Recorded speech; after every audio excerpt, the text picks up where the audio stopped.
Welcome to the Cincy Postcast. I'm Kevin Wallace, and boy, do we have an episode for you. This is a very fun episode. It's just a good old-fashioned two-parter. In part one, we are talking Lucho, Barreal, and salary cap math.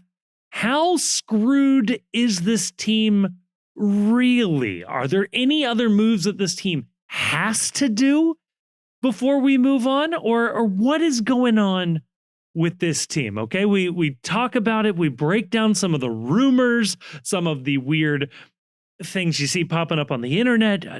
A loan with an option to purchase on a guy with a 1-year contract doesn't make any sense. We try to make sense of it. We also touch on Brandon Vazquez pending sale to Austin. What does this mean for FC Cincinnati? Would you have taken Brandon Vazquez instead of Kevin Denke? Big questions. And then in part two, it is Patreon questions, including what movie would be improved by having the character announce on screen what it is they are actually doing. We finally get Grayson's review of Wicked and a whole bunch more. Throwback jerseys, all sorts of fun stuff. Put it all together, you got a nice snow day episode of the Cincy Postcast.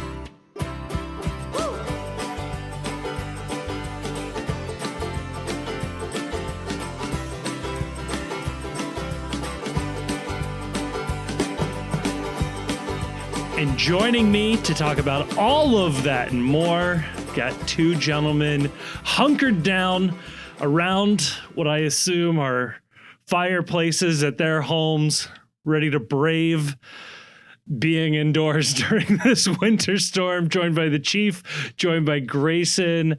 Grayson, do you do anything special for a big winter storm hitting Cincinnati? Man. I was pretty pumped today because honestly, like I had bought into the propaganda that they weren't going to get it, that it wasn't going to happen, that it was all for nothing. And so, as people know, like I live, in the urban basin.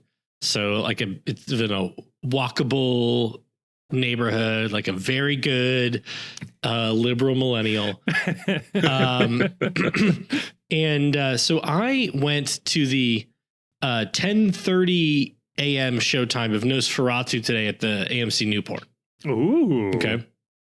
And I walked there, was going to walk home. Oh. And I got out and the whole, it was all blanketed. And, so I did, walk, back in the snow, but then I walked around the neighborhood, saw some friends, went out to some of the local watering holes. Saw it was like a purely local crowd. Oh, that's nice. Which was nice. I mean, it was just like everybody just like going out, like putting their snow gear on and like enjoying the neighborhood without all the riffraff. Right. This depends though on, and I think that this is to me, this would be worth paying an extra $1 per drink at my local watering hole, maybe. Ooh. Subsidize one bartender to live in walking distance of the bar, just to make sure I'm pretty sure all the bartenders, the places that I go to, that walking distance of the bar. Used to be the case at my local bar, but everyone got all uppity and moved away from the neighborhood. So now there is no one to keep the bar open past whatever time, past the roads getting bad on a Sunday night. Because a snow night at your neighborhood bar is an elite night. It is an elite night when you're out, you've walked somewhere, you don't have to worry about getting home, and it's all the people from the neighborhood all just venturing out of their own homes. It is one of the last true community things that we can all enjoy together, other than shutting your street down for a block party or having a neighborhood cookout. The locals night at the bar when it's snowing outside and everything else is shut down, one of the best drinks you will have on a night. Yeah. So as far as community, the way you can tell that the bartenders at my local, at my two favorite local bars, live within walking distance is if I go to one of those bars, I see the bartenders from the other bar. That's a good sign. And in fact, I went to one bar for a drink and then went to a different bar for the second drink. And all the bartenders that weren't working, that weren't on shift at the previous bar, but otherwise work there, were at the second bar. Yeah. And then when I got home, my street is on a hill. When I got home, my neighbor across the street was sledding down the hill with his kids. That's adorable. That's awesome. Which is awesome. I've seen people on our street put skis on. I was going to ask you, have you skied down your street? No, I've not skied down my street, but people in my neighborhood do. Did you shout at them for crossing the picket line? So I really want to clear up some misinformation. Okay. In the Discord today, somebody shared quite late, frankly, because I've been following this story for a week. Okay. Get on your level. Somebody shared the story that the Park City Ski Patrol is on strike. And because they've been working without a contract since I think April. Oh. And the big sticking point is they want to move their hourly wage from $21 to $23 an hour.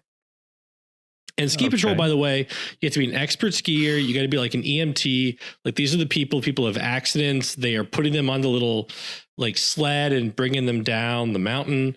They do avalanche mitigation.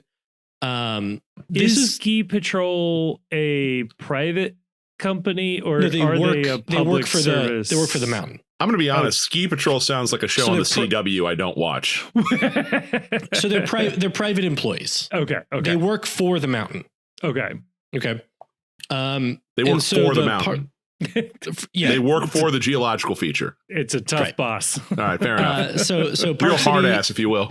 Park City Ski Patrol are on strike. They've been on strike for like a week or so. And somebody shared a tweet in the Discord, and they blame me for this. And they said, well, ever since Grayson was there, they've been on a strike. And first of all, I have not been to Park City this season. I am not going to Park City for another like 2 weeks. Okay.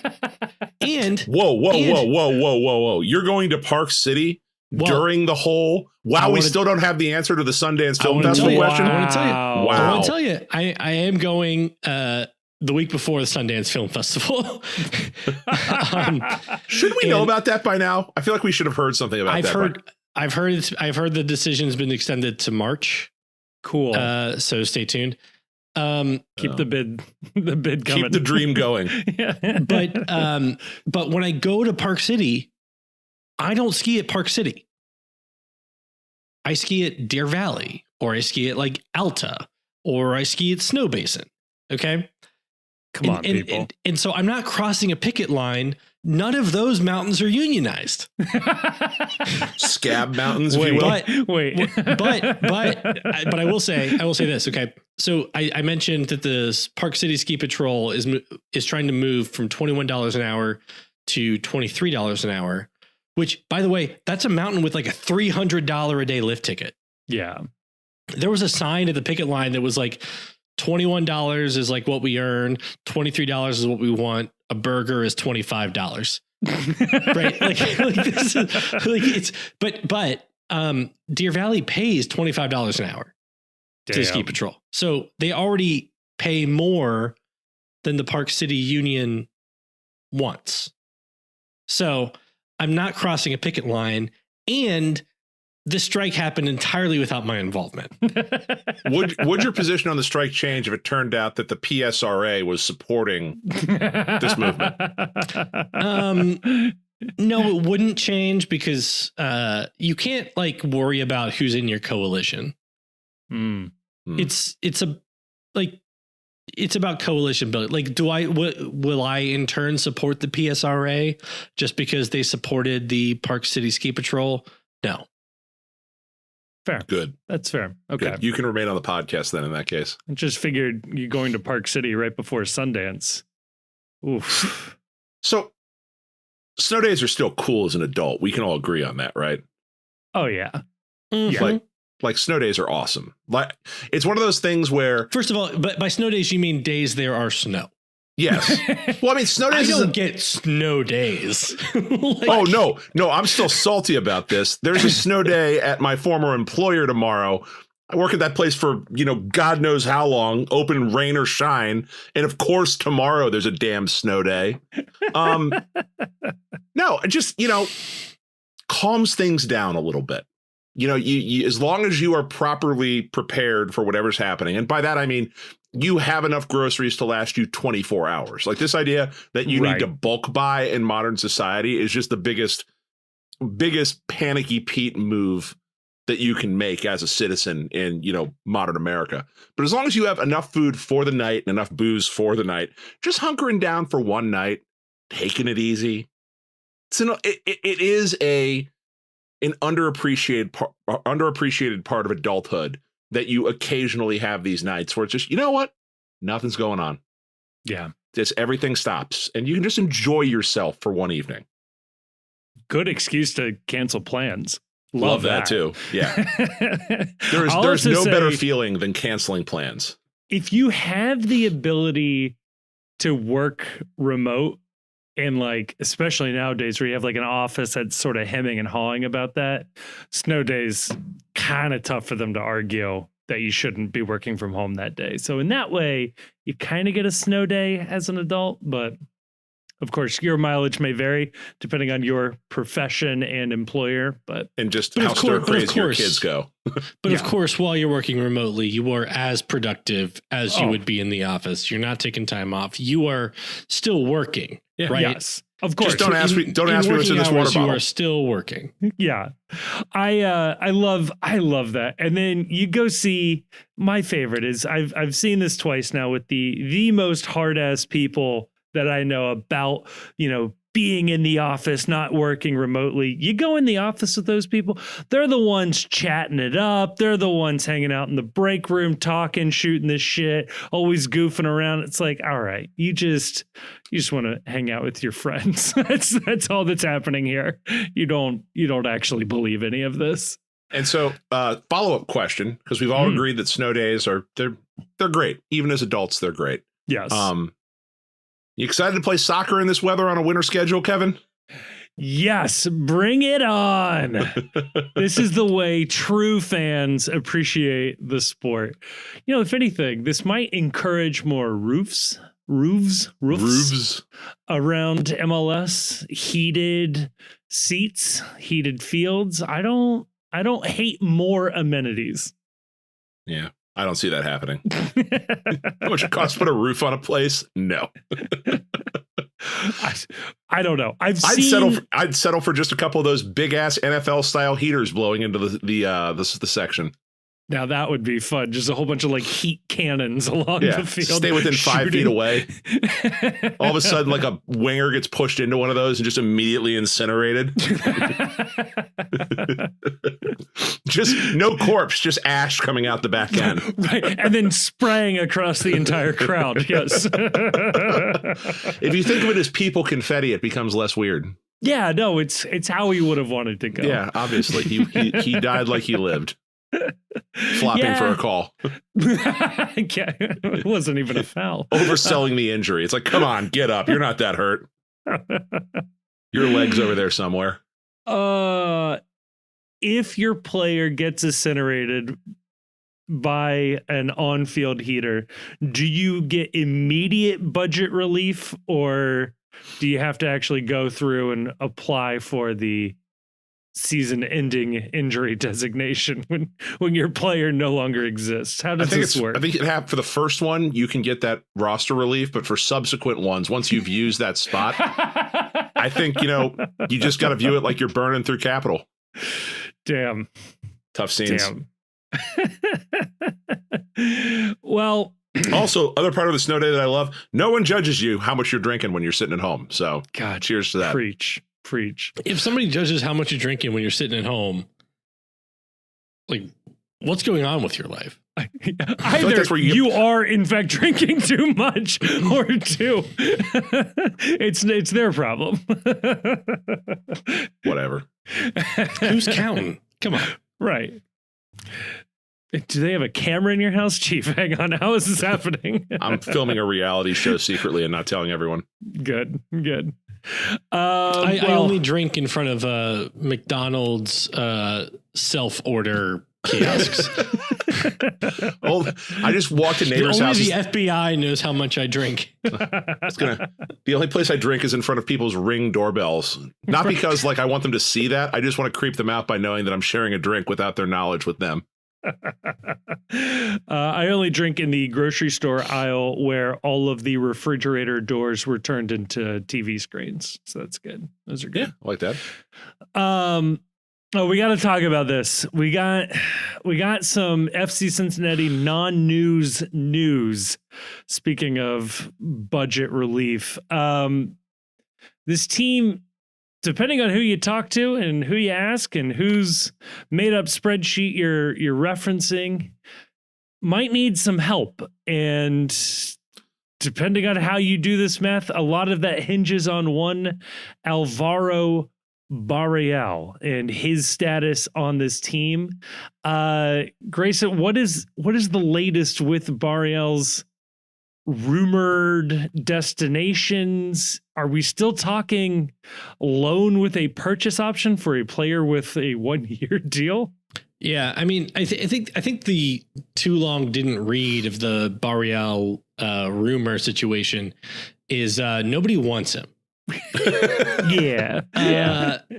What we are seeing are Argentine journalists pushing rumored links to two teams, Necaxa and Santos FC.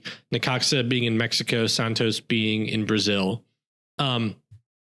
Both of those teams have links to people who used to be employed by Cruzeiro.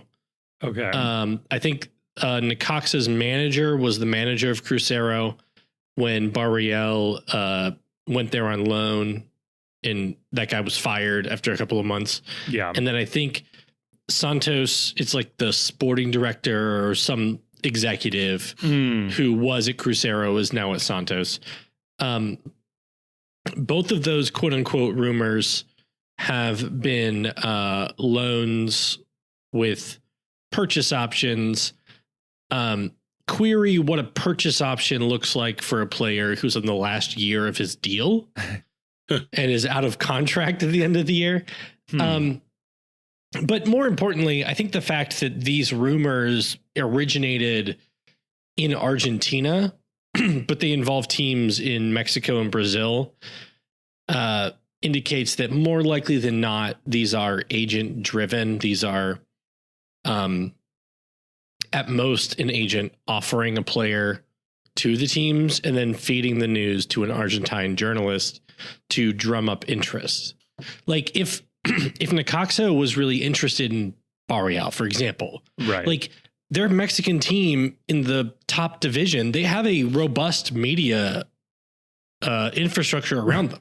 Right. Like Santos in Brazil has like a bunch of journalists that follow Santos. You would think if there was genuine interest that these teams' own journalists would be reporting it. Right. You know, I mean, it's like there was a news of some French player who's in the Polish league being linked to Atlanta and FC Cincinnati. Right. And that news came from a French journalist. Right. You know, like nobody stateside is in Atlanta or FC or MLS Broadly Media is reporting this rumor. And it's just, if it was real, like somebody here would have heard of it, I think. Yeah. Or at least like it's more likely than not that somebody here would be reporting it. Yeah. So it doesn't seem like there's a big demand for Alvaro Barreal services in international soccer. That doesn't mean they won't keep trying to move him. Right. And you know, we've all got opinions. Like my opinion is that if he hadn't forced his way out last winter, there would be a market for him and he'd already be in France or somewhere. Yeah. This winter. Like I think he would have had a great season for us and would have gotten a move. Yeah. Would you rather that timeline or the timeline we're currently in where his replacement, Orishano, is now with the team on a permanent move. It's hard for me to answer this question in a vacuum because we don't know Orishano's contract status. We don't know a whole bunch of stuff about the overall cap compliance of the team. We don't know what they can do as far as like bringing people in. We don't know if people still need to be moved out, although we'll talk about like the lay of the land on that. I'm sure momentarily, but I mean, all things being equal, would I rather have had Luca last year or had Alvaro last year? And then assuming either one that we had last year would be on the team going forward, I'd rather have Luca. Yeah. And then when you look at the fact that having Alvaro last year likely means he leaves this winter, and then we don't have Luca, I am picking the current universe. Yeah. Of those various possibilities, because I think Luca's a better player. Yeah. And I think that agree. I think we're going to have him this year, and I think we have a decent shot of having him, at least another year. Yeah, I agree. The other thing too to remember is that, number one, there's enough smoke out there about Barreal moving somewhere that I agree with you. I think the market for him is tepid at best, but it tells me he's still out there and they're trying to move him, which I think tells you a lot. And you add that to what Albright's statements have been on this matter. It tells you a lot about the team's desire to have him on the field playing for this team in the 2025 season. I've seen out there as well some talk of, and there was a little bit of this last year, not as much because he was quite literally forcing his way out, but some talk now that he would be open to a return. I would be cautious with that. Just because right now it seems like he's a man without a home. And of course, there's going to be, well, I'd love to come back and play somewhere because he's going to want to play somewhere. He's under contract to FC Right. Cincinnati. But I would be very, very surprised if, even if he did come back, he would be willing to sign an extension with this team that didn't make him a designated player. I think that's where his head is at. And I think that's evidenced by the fact that he still believes and his people still believe he should be doing a lot more or being a lot bigger than he really is, that he's bigger than this league to a certain extent. So if you bring him back, unless you're willing to make him a DP in your next offer, there's a high likelihood that he's walking out of here at the end of next season and you're getting nothing for him. And your mileage may vary. If you think this team is a Barreal away from being a Shield contender and a contender for MLS Cup, all right, I don't agree with you in terms of what his position is and what he offers to this team and what this team needs. But if that's your position, then yeah, maybe you're okay with him coming back on 1 year and we'll figure out 2026 when we get there. And if he walks for nothing, cool. I don't know if the team is there in terms of being able to let an asset just walk away with no return. I think that, and I agree with Broadly as far as the contextual statements you said. Honestly, like if Barreal were to come back and play left wing back, and then you have Luca and Lucho as dueling 10s, and you have Kevin Denke up top, given what we've seen from Alvaro as far as the service from the left side, and then having Yedlin on the right. I kind of do think this is that's like a Shield team. Yeah. I think that's a trophy winning team. We're right back where we started from though, and that's that it's a trophy winning team that you scratch an inch below the surface and there's nothing there. Sure. There's not depth, and you would still want to see a way to add depth to that team. But as far as your starting 11, especially assuming Lucho is back. Yeah, right. Which we'll spend some time on, I'm sure, as well here, but that's an 11 with no holes, right? Yeah. Like that's about as good of an 11 as you could possibly hope to see in this league. Yeah. And if you have Lucho back, that probably means you have Assad as your backup to Barreal. Maybe. I mean, Yeah. You're banking on a lot of guys. And Kubo's now depth at like 7 positions. Yeah, you're banking on some guys, especially Barreal. You're banking on guys that have had trouble staying healthy over the last couple seasons. that is true. I don't think That is Barreal true. had trouble staying healthy here. Not here, but last year, definitely But yes, he had trouble yeah. staying healthy. Yeah, So for his most recent body of work is inability to stay healthy. I mean, that's what kills me about like anybody in Barrial's camp that thinks, honestly, that he's worth anything on the open market right now. He has one really good, I'll even say amazing season, one good season, and the rest of his work is average to below average. Like, he's not a guy anybody else is going to spend a lot of money on. But isn't that the conundrum for him though? Right now, is that the bird he has in hand is FC Cincinnati with an offer where what's he making, close to $900,000 from FC Cincinnati? Yeah, something in that. Yeah, Like, if he's going to take a deal somewhere that isn't a loan, it's going to have to come with new personal terms. Mm-hmm. Is there a surplus of teams right now that you think willing to give him that $900,000 a year? I would venture to say that there are 0 teams. So Yeah. what is give him what that $900,000 a year? so what is Barreal's incentive to play ball with a team on personal terms? Like, why would he ever agree, even if FC could work out a deal? Let's say they work out a deal and we're going to sell Barreal for $2 million. You'd think, my God, Chris Albright's a wizard. He's getting $2 million in this Barreal sale. If the personal terms they're offering him are 3-year deal at $500,000 a year, where in God's name is Barreal's incentive to do that and leave money on the table this year? Right. The incentive is okay. Like, you can leave money on the table this year in exchange for guaranteed money for the next few years. I think the risk for him is he does something for a year, whether it's stay here or go to another place on loan for a year or whatever. And then in 2026, he's back at Velez on $200,000. Yeah, sure. That's the risk. I think that's honestly, if I was betting on an outcome, that's the outcome I would bet on. So you don't think that there would be, all right, let's play this out. You don't think that if he goes, let's say he plays at FC Cincinnati and he is just average, that he's not special anymore. It is what it is.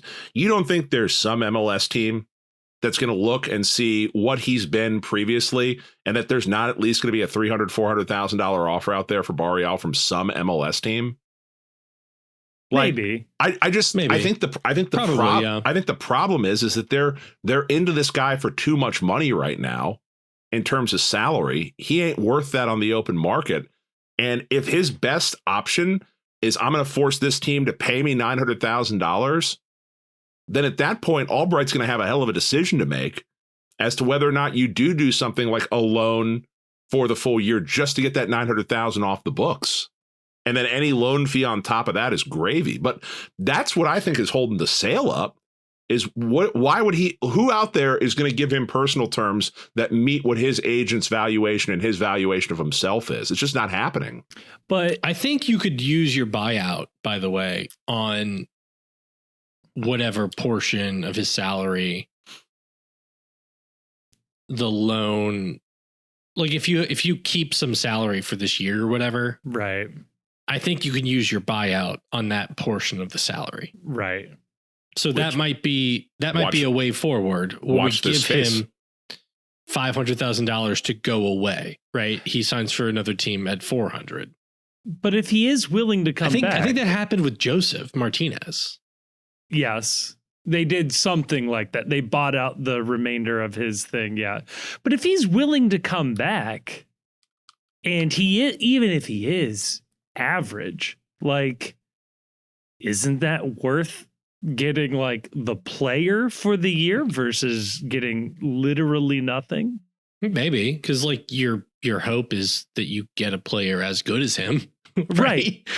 Like, but even if he's diminished a little bit, I mean, this team has shown a willingness to spend a lot of money for average players. So here's my big qualm, I guess, with bringing Barreal back is you hear over and over and over again that he wants to go somewhere where he plays his quote unquote natural position. Right. Okay.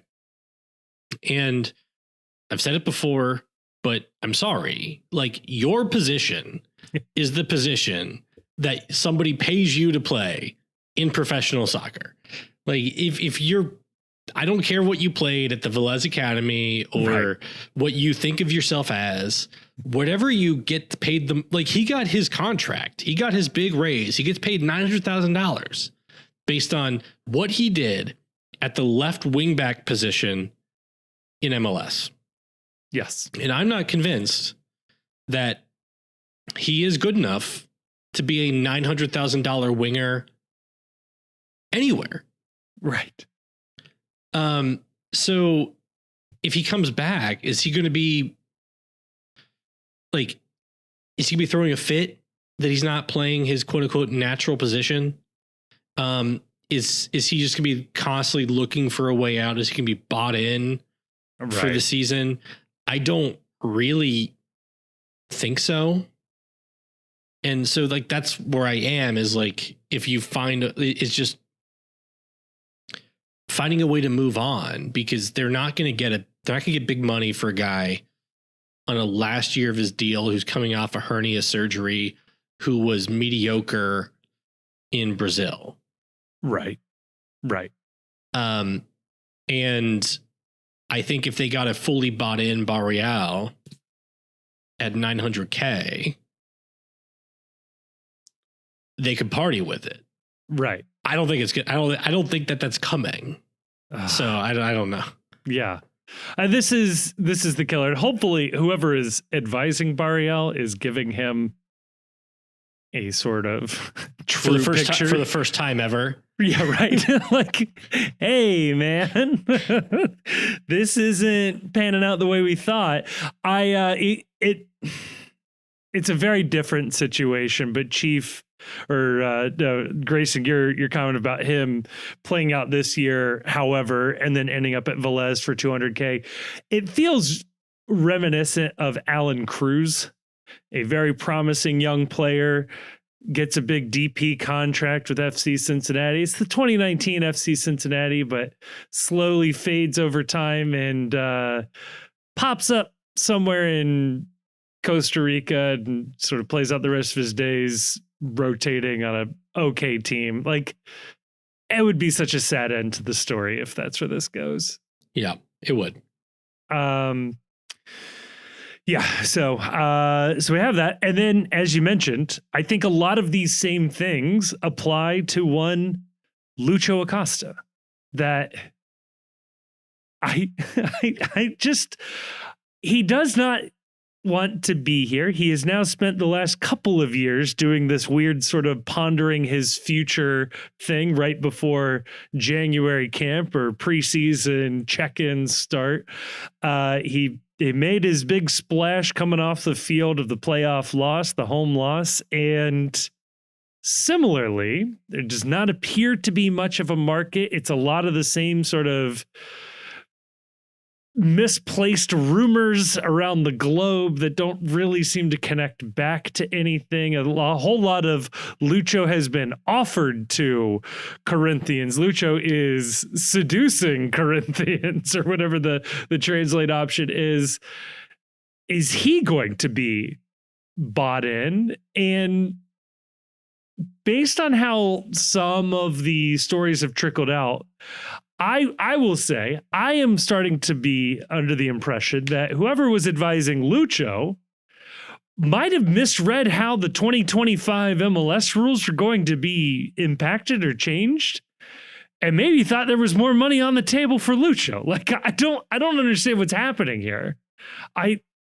I don't know. We go from 6 months ago, this is my city, to I can't believe this is my city. I can't understand where we're going here. It's frustrating. It's very similar to the Barreal situation where it's just like, okay, you read there's loan offers on the table, but like loaning your DP is the dumbest thing you can do. It's now, bad. In a way, FC Cincinnati is going to be okay on this. If you had to loan Lucho for some reason, I think it's bad business. But if you do, number one, you could sign a DP as the replacement and then still stay in the 2 DP for U22 model and get the extra GAM my understanding is as long as he was not on the roster at any point during the season, because then at that point you would not have any time period where you had 3 DPs on the roster. Now, it would cause problems next year, right? In so much as that you would be forced into the 3 DP model unless you could have a sale arranged for him or someone else or buy down someone else. But since they are intent on using this 2 DP for U22 extra GAM model, they're going to have the slot open that will make it so that if his loan is terminated at the end of the year with no purchase, they can reabsorb his contract and reabsorb his roster spot without having to do a fire sale on someone or buy someone out or anything like that. So it could work, but I think that assumes that the other team takes on all of his salary. I think because if FC is holding on to any salary, they have to account for it.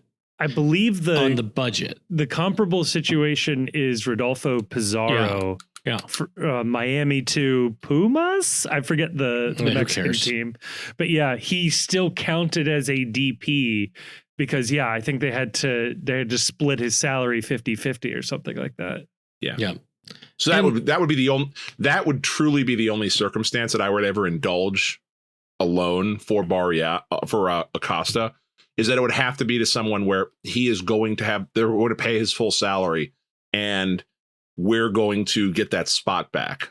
And good luck finding a team down in South America that's going to take on, what is it, $4 million in salary? Yeah. For not Memphis Depay. Right.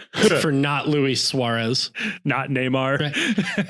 Right. So I think that like this is related to the Barreal situation in that Lucho got a big raise, just like Barreal got a big raise. That puts them out of range of most South American teams, and like Lucho in particular is not on the he's not in the European market. Yeah. Like the European teams are not buying 30-year-old 5'4" players from MLS. No. Or if there is a team out there, they're not going to pay you as much salary. Maybe they get close, but you're playing in like Russia or Greece or something, and it's like not ideal.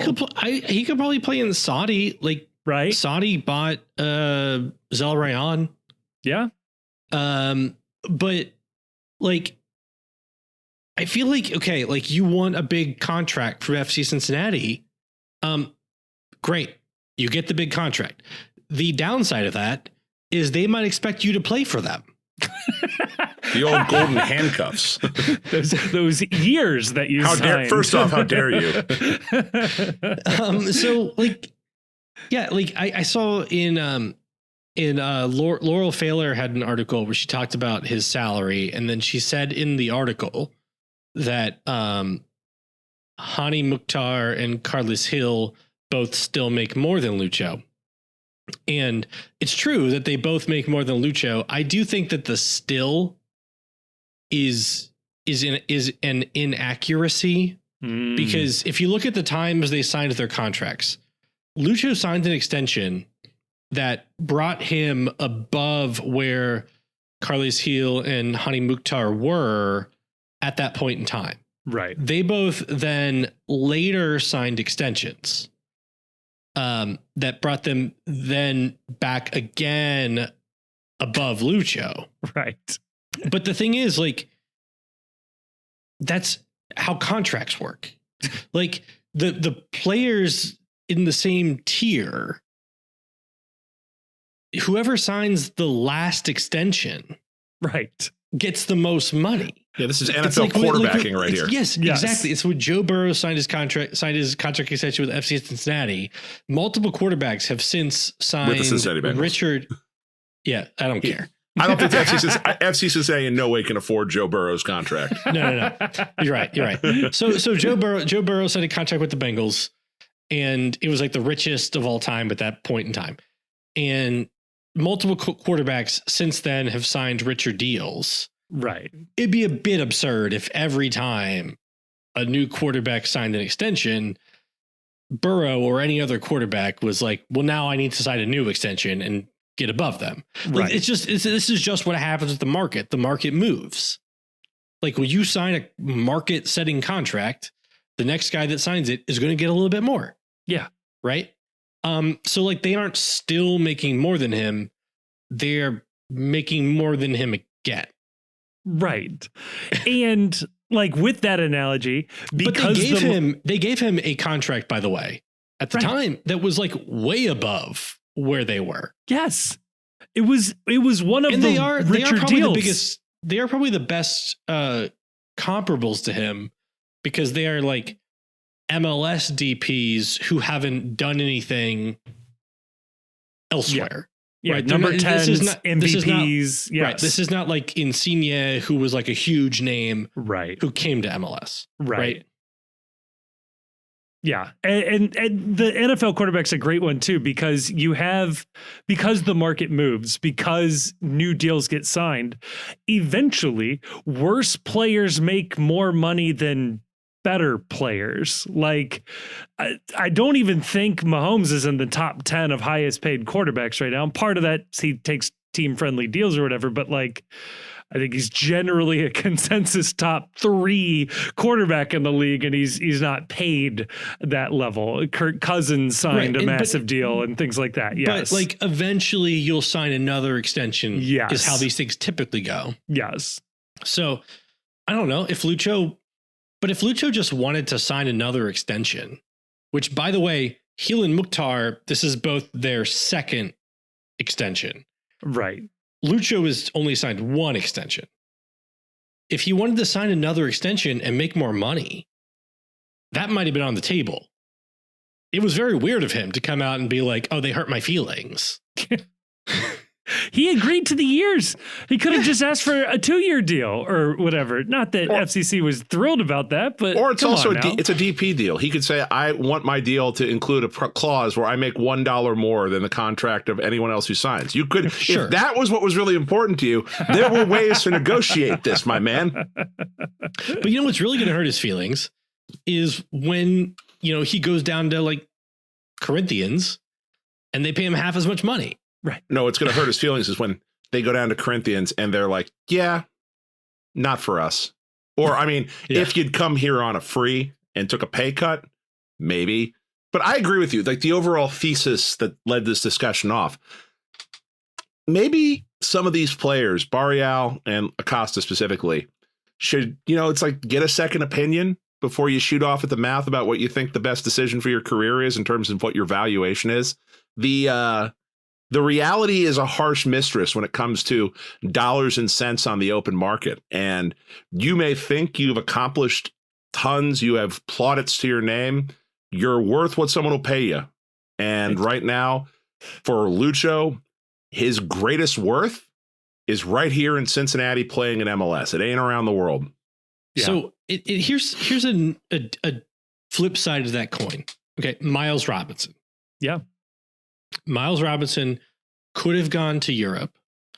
By all accounts, he wouldn't have made as much money as he's being offered in MLS. Yeah. And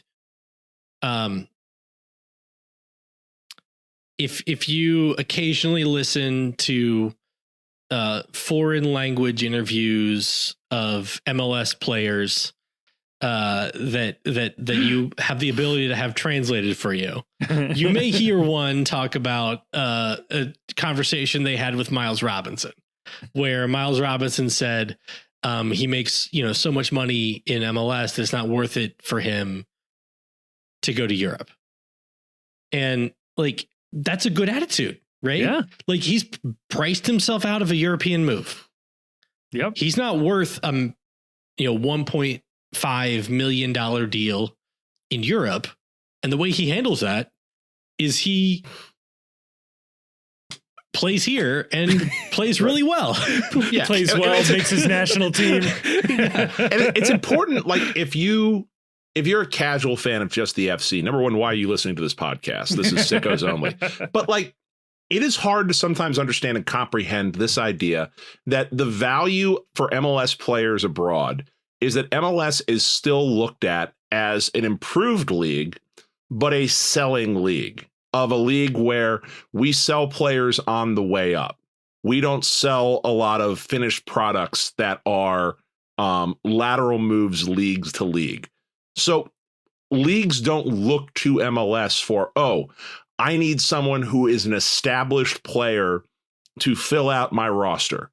They'll look to MLS for, here is a young player that has upside that we will pay a premium for in order to finish their development and either reap the rewards of that development or sell on down the road and make more money in the future. But there just aren't a lot of situations where you see someone who is a high-level MLS player who has sort of reached the cap in their career. They've reached the pinnacle in their career, and they're sold at that point, which is who Lucho is. He, for better or worse, this is Lucho Acosta. He is unlikely to hit another gear ever in his career. The gear that he hits, that's his top gear, is MVP quality of MLS, but you know what you're getting when you buy him. And for the most part, those kind of players just don't have a lot of value abroad. Once you've hit sort of the pinnacle that you have in MLS, there's not a lot of other leagues looking as part of their buying strategy or their roster building strategy to MLS. So for someone like Miles Robinson, not only has he priced himself out of Europe, part of the reason why he's priced himself out is that this is Miles Robinson. There's not a lot of improvement left for him to have. What is he, 26 years old, I think, at this point? Yeah. Something like that. Sure. There's just not a lot of growth left for Miles Robinson, and that's just not going to be appealing on a premium deal to top European leagues. And like you said, you might find a league in Greece or in Turkey or in, someplace like that would be willing to pay you comparable to MLS, maybe. But to uproot yourself and go to a situation where it's not your home country, you're expected to perform at a higher level relative to people around you because you're using a non-domestic roster spot. The competition is fierce to keep your place. MLS is a great option for players like that. Yeah. And so Miles could play at a lot of places. Yeah. I think Miles could probably play in any league in the world. Yeah.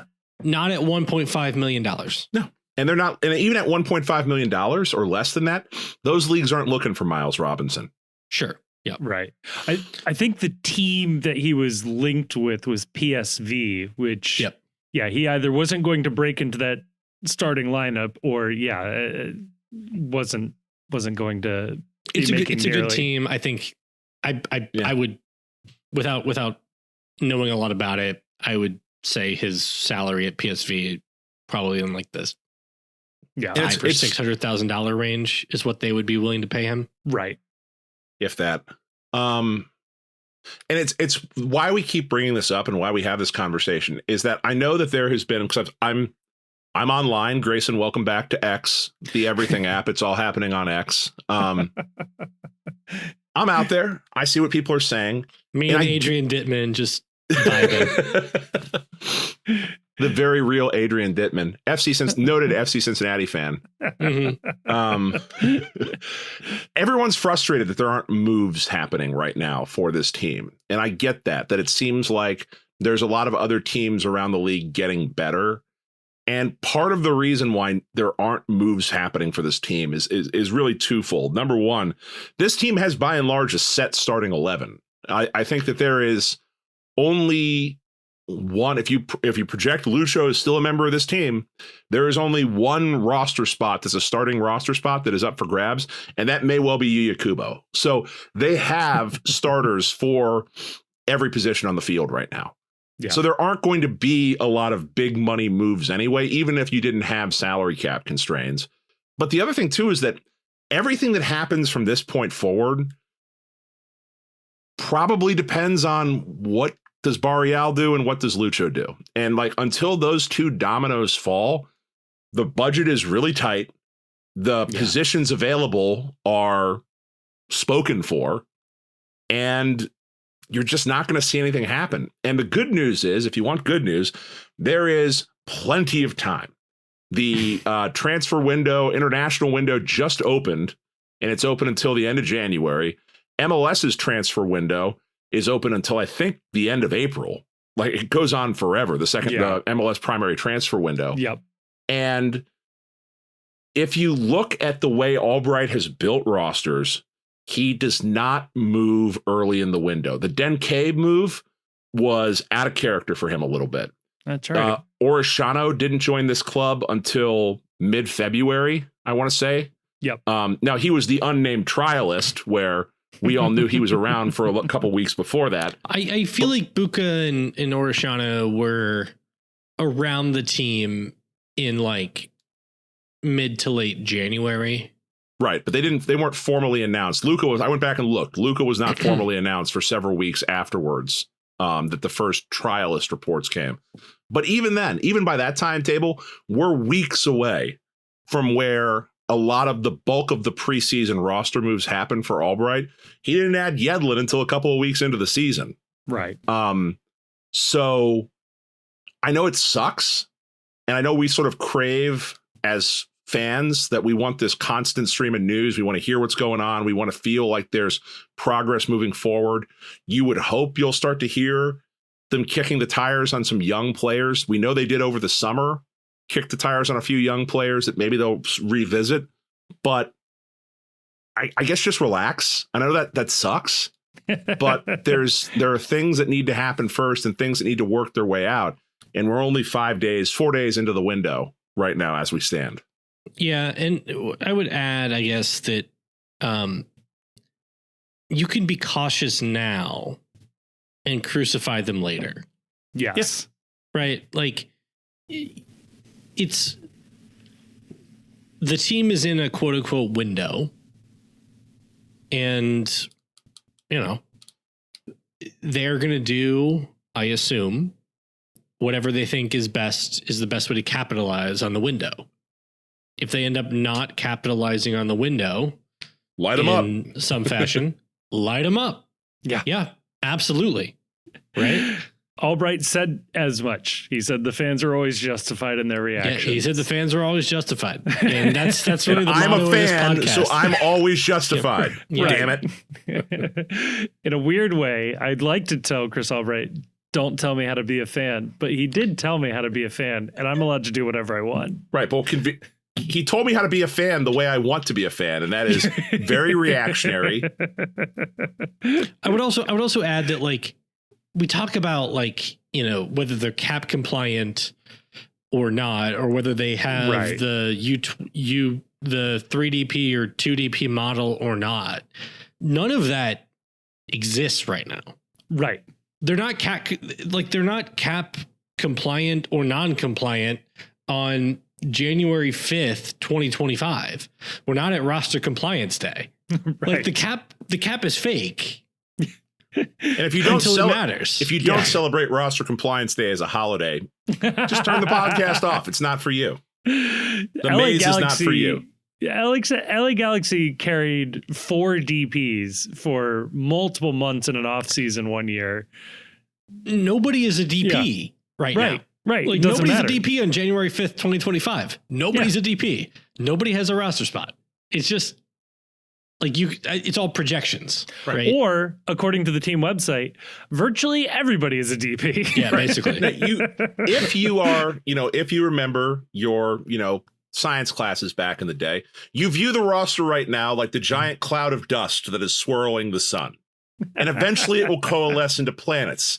Some will be rocky planets, some will be gas giants, some will be moons.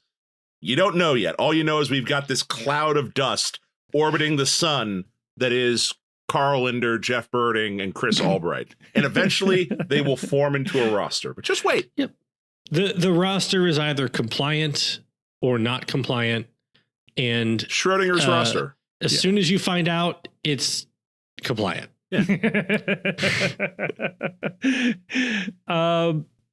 Yeah. Wait do we do an entire podcast where we get stoned and talk about quantum superposition rosters? You can't simultaneously know whether a roster is compliant and how many DPs there are.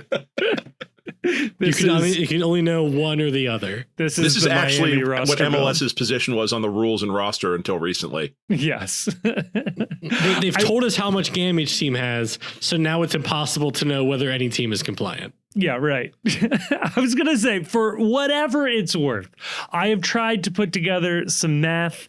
I have every player's assumed budget charge. I have the totals of GAM and TAM and salary cap. When I plug it into this thing and I give us a 2DP model, we're in the clear by about $500,000. Now, that's not a lot of money. There's obviously a million things that need to happen, but that does include Barreal on this team. It does include Lucho on this team. It does not include any U22 players, which would come in at $200K a piece. So you couldn't sign 3 of them right now as things stand. I'm going to simplify it even further. Please. The team will be compliant game 1 of the MLS season. If the team is bad, they did a bad job. Correct. If the team is good, they did a good job. Damn. I also have breaking news. The Milford Village schools are closed, according to the bottom line I'm seeing here. We should I wish we could add a bottom line of school and business closings to the podcast in some way. Maybe on YouTube we'll add that. Just scrolling across the bottom. It would be really helpful. You just need to listen to this podcast at like 5 a.m. Kids today will never understand the joy that came from getting up early to watch the TV and watch the scroll to see if your school was listed on the little ticker. Now I feel like kids just get a text message from the school. Boo. Doesn't hit the same. The same. I remember listening to the radio waiting for your Newtown Feed and Supply also closed. Why would they list that? I'm just watching the NFL game, the late game. Where am I going to get my feed and supply? Well, I mean, feed you can get other places, but and supply you might have to make 2 stops now.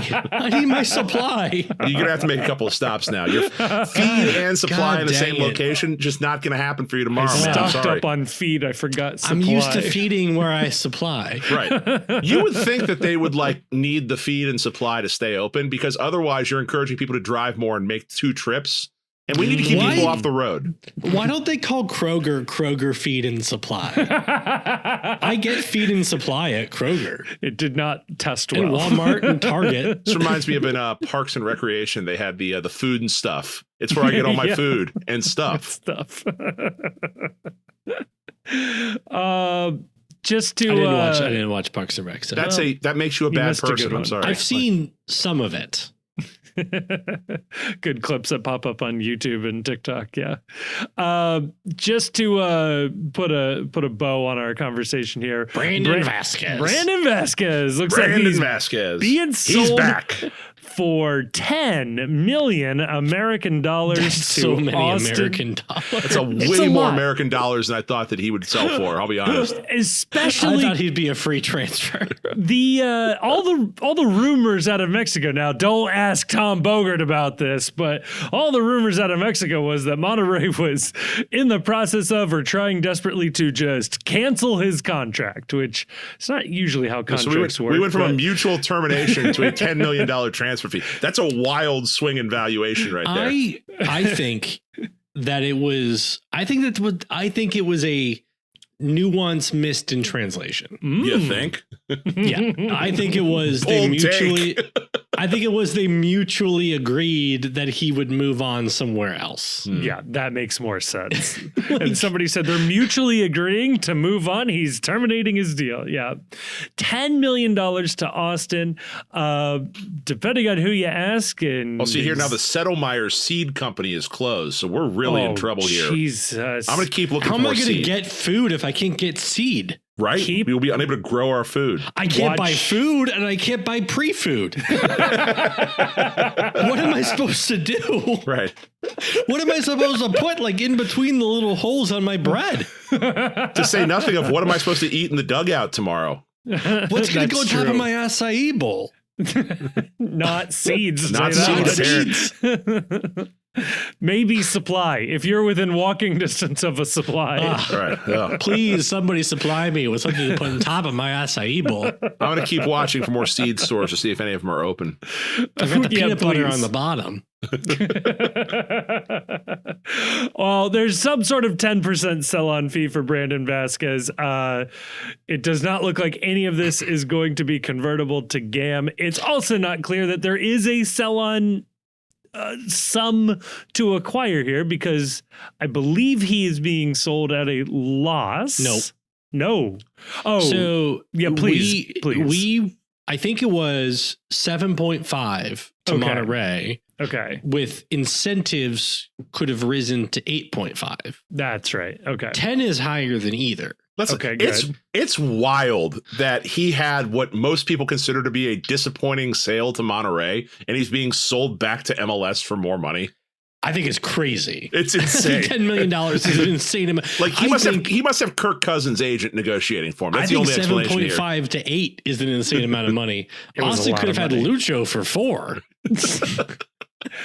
Well, I hope Lucho and Barreal's team are taking a look at this, that like sometimes your MLS value is the highest value, boys. Turns out. So my question is with the sell on is like, is it 10% of the total fee or is it 10% of the profit? Okay. 10% of the profit will only be what, like 2 million or 3 million? It would be quarter. It's like $250,000, something like that. Yeah. It'd be $250,000 to $350,000, depending on whether he hit it'd be $150,000 to $250,000, depending on whether he hit those incentives or whatever. But we would have gotten $1 million right for the incentives. But if it's 10% of the whole fee, it's $1 million. That's baby. a cool $1 million. Right. You can buy Sergio Santos out with that. It's like Luther Shark LeVay said, "Don't drop me. I'm worth $1 million." So the question I have is $1 million. It's really funny how the Austin Powers movies have simultaneously permanently changed our sort of pop culture and also had absolutely no staying power beyond like 5 lines. I saw a tweet suggesting a Austin Powers Legacy sequel where Mike Myers teams up with his daughter, who was born before he was frozen, or conceived before he was frozen. So she's played by Olivia Colman. And that's perfect. Olivia Colman is the perfect woman, Austin Powers. Let's be real. I'm into it. Do you know Olivia Colman, Chief? I do. But no, the question is, though, I was just thinking to myself, has Mike Myers done anything in the last he was in years? Bohemian Rhapsody. That figures. He was in The Love Guru. Which right. I prefer to forget that I ever saw. So the question for me on Vasquez a little bit is, so Bogert seems to indicate that we would not qualify for GAM conversion on the sell-on because we already took the maximum amount of conversion on Vasquez's original sale to Monterey. But there's 2 problems with that. Like, number one, I trust Tom. Tom knows more about this stuff than just about anyone.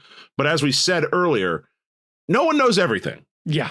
And people get things wrong. As best I can tell, I looked through the MLS rulebook a little earlier when he said that. I can't find anything that supports what he's saying, that that's the case. It also seems bullshit. It seems against the whole spirit of the sell-on fee. Right. And then the other thing, too, is that my understanding, and Grayson, correct me if I'm wrong on this, is that the amount you can convert has increased since we sold Brandon Vasquez. Yes. So shouldn't we be able to retroactively say, oh, we still can convert more because now the amount to be converted is higher? So there's a couple things to break down. Okay. And I want to back up. Okay. And this matters because $1 million in GAM solves a shitload of problems for this team. At the time that Vasquez was sold, the rule was you get up to like $1.2 million of GAM or $1.1 million of GAM per transfer. It was on a transfer by transfer basis. Okay. Mid-season last year, they changed the rule. And then they said that a club may assign a maximum of $3 million of transfer/loan revenue as general allocation money or Great American money per season. And so, which meant like under the version of the rule that was in effect when Vasquez was sold, you could sell a player for $200 million. Right. You could get $1.1 or $1.2 million of GAM, whatever the number was. Or you could sell 3 players for $6 million a pop and get $3.6 million. Wild. Right.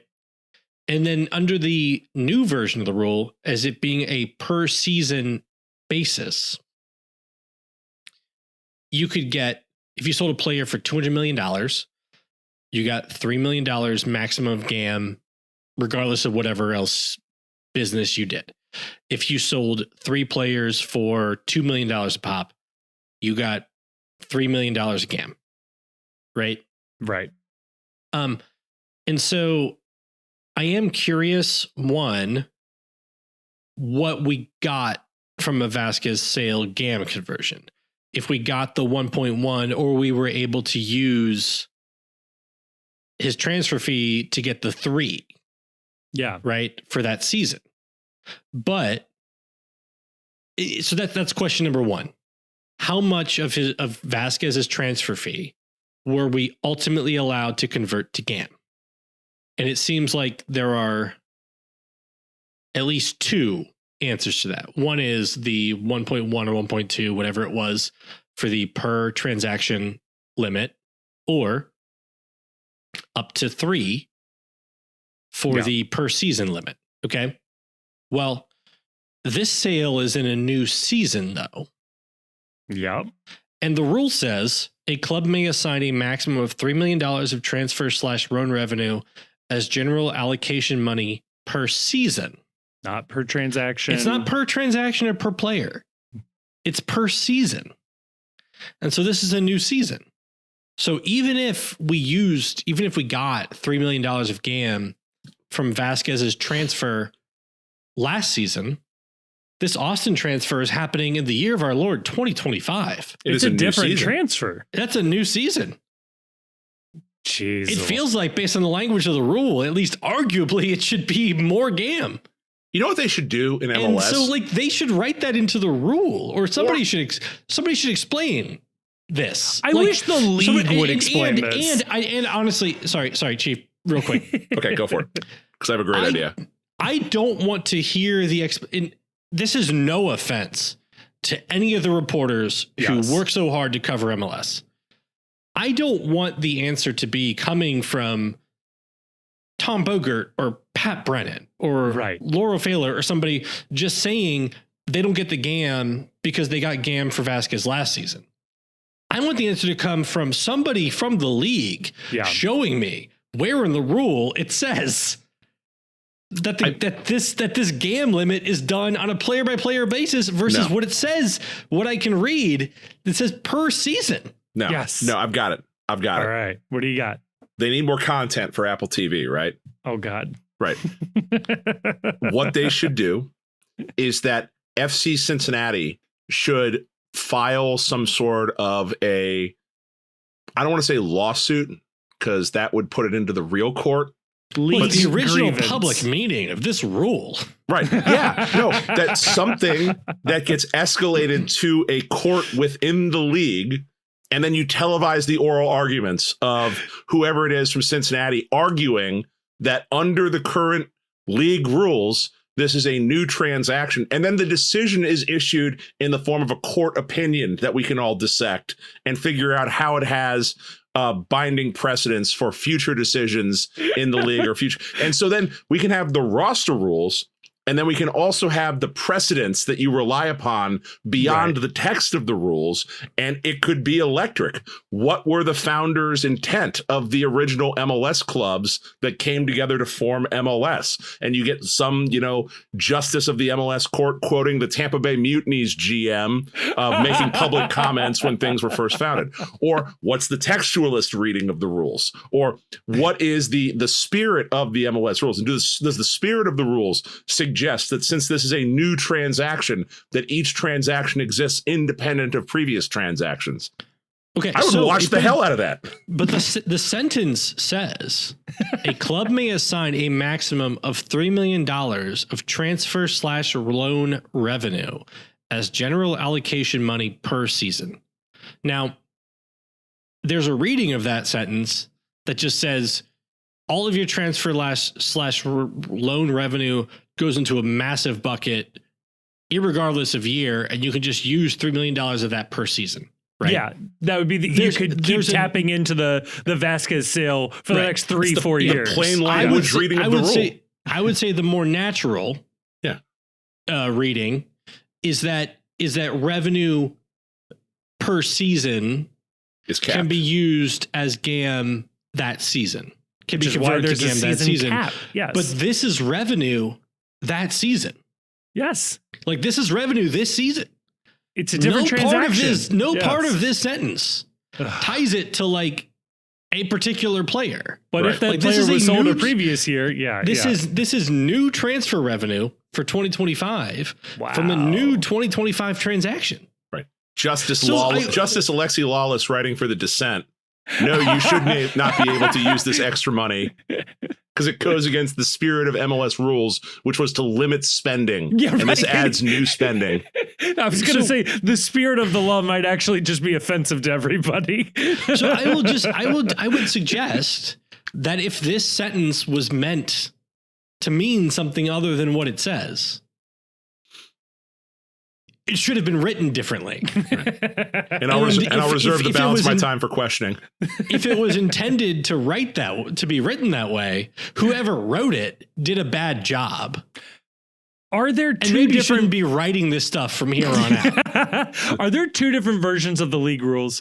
Is there the public league rules? There has to be an internal rule book, like an annotated rule book that explains what each thing means with specifically. A lot more legalese. There has to be an internal version of the rules because otherwise it would be impossible. Yeah, it's got the rules and then they have the restatements, obviously. Right. It's like the rabbi commentary along the outside. Like, give me the internal version. I want it. I leave it vague and let the teams argue to the higher court as to what the rules really mean. Just let me do it. General Allocation Court. We need a name for this, Chief. The Court of Allocation. The Court of Allocation is perfect. The CAM, the Court of Allocation Money. If you guys, if people like this content, wait till we get around to the Pro Rel Court of Arbitration for Sport case. Grayson, or the NASL case too. When that's put through jury selection in a couple weeks, I heard. It might be timely to bust out one of those. Oh my God! I'm ready for the Court of Arbitration for Sport Pro Rel case anytime. Yeah. Well, I have nothing but free time, so hit me with it. If there's no new transfers in the next week, that may be on the docket, as we say, for next week. Like that little court jingo there. I think that does it for FCC news. Is there anything else I'm missing? Anything else you guys wanted to bring up? No, still worried about where we're going to get our seed and supply, but I'm still watching the bottom line here. Please let me know. Fingers crossed. All right. Well, then let's head on over to part 2. That is where we're going to talk some Patreon questions. See you over there.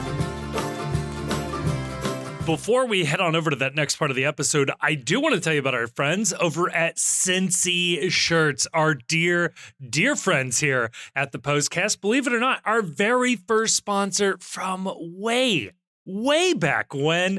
And guess what? Not only are they good friends of ours, not only have they been doing FC Cincinnati gear from USL year 1, but these guys are also doing postcast merch. That is right. We have designs up on the website right now. Search Cincy Postcast. You can find our gear on Cincy shirts. There's also links in the description of this show. But if you don't like our stuff, and you know what, if you don't tell me about it, but that's fine. Okay, you can buy anything else off of the Cincy Shirts website or in store using promo code ThePostCincy. All one word, all caps. That will knock 10% off of your entire order.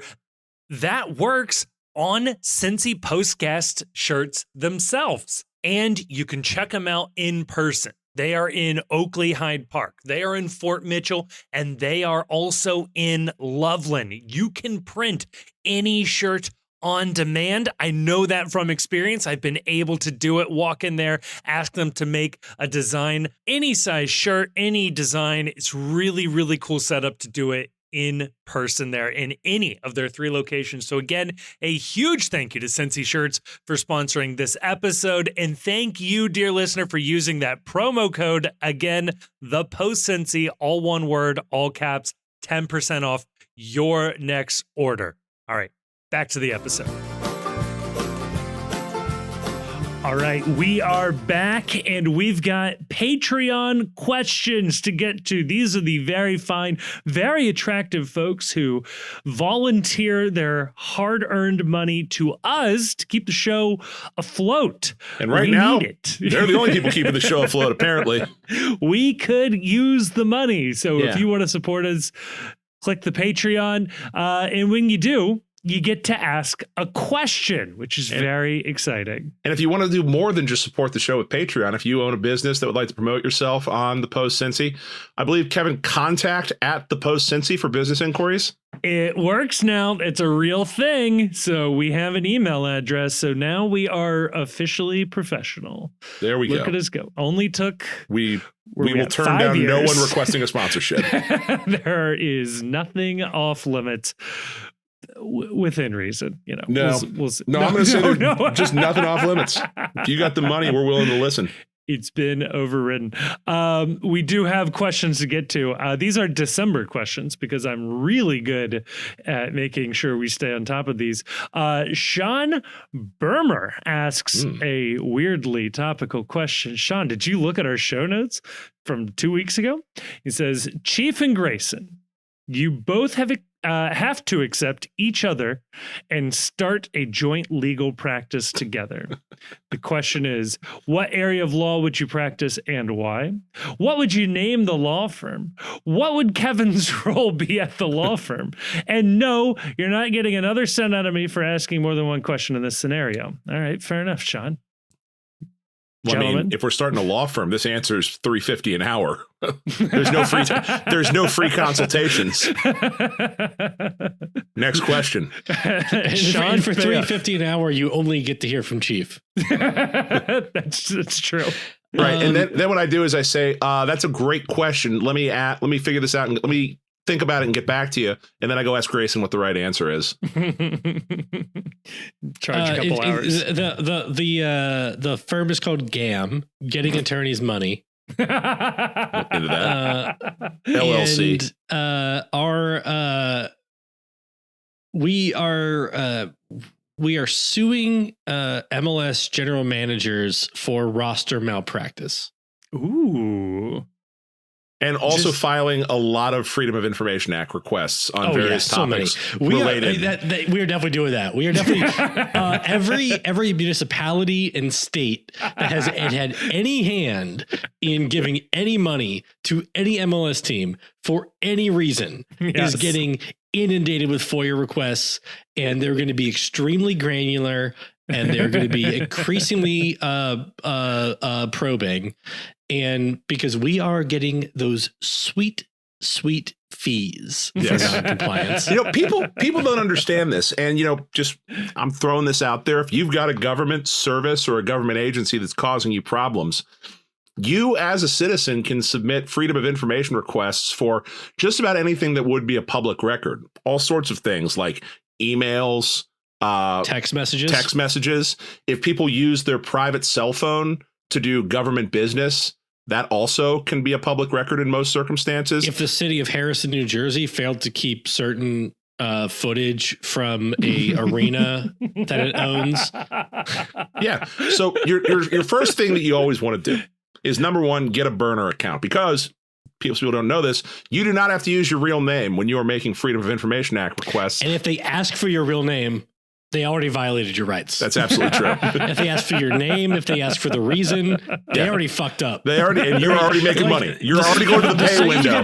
The second you get that question, you just like feel back to your wallet and just think like, just get a little fatter. Yeah, that's some GAM conversion at a personal level right there for you. So get a burner. First thing you always want to do is you always want to ask record retention policy. That's rule number one. Is you got to get every government office or everybody that's subject to the Freedom of Information Act is required to have a record retention schedule that lets you know how long they keep certain records for.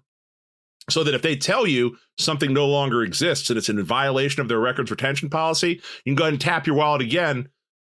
Baby's getting a little full right there. And then, make sure your requests are specific.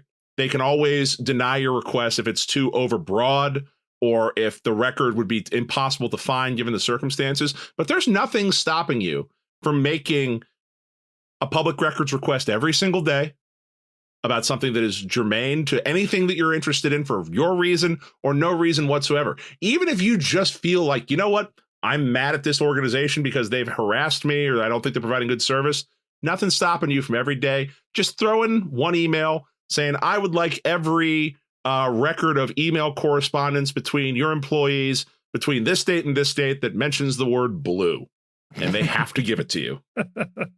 Why? They aren't allowed to ask that. Is there anything large or obvious that is not subject to FOIA that is just immediately like you cannot get anything? Depends on stuff. Yeah, there's stuff that depends on the agency that you're asking for things from. Like you can't send a Freedom of Information Act to like the Department of Defense and say, I would like to know everything about the nuclear triad. Please put it onto a zip drive and let me have it. Attorney-client privilege documents are usually not covered by FOIA. Things that are considered work criminal product, investigative stuff. Yeah, unless it's already right. Yeah. Already concluded in the matter. There's no longer an investigatory or a legitimate public purpose reason not to give it over.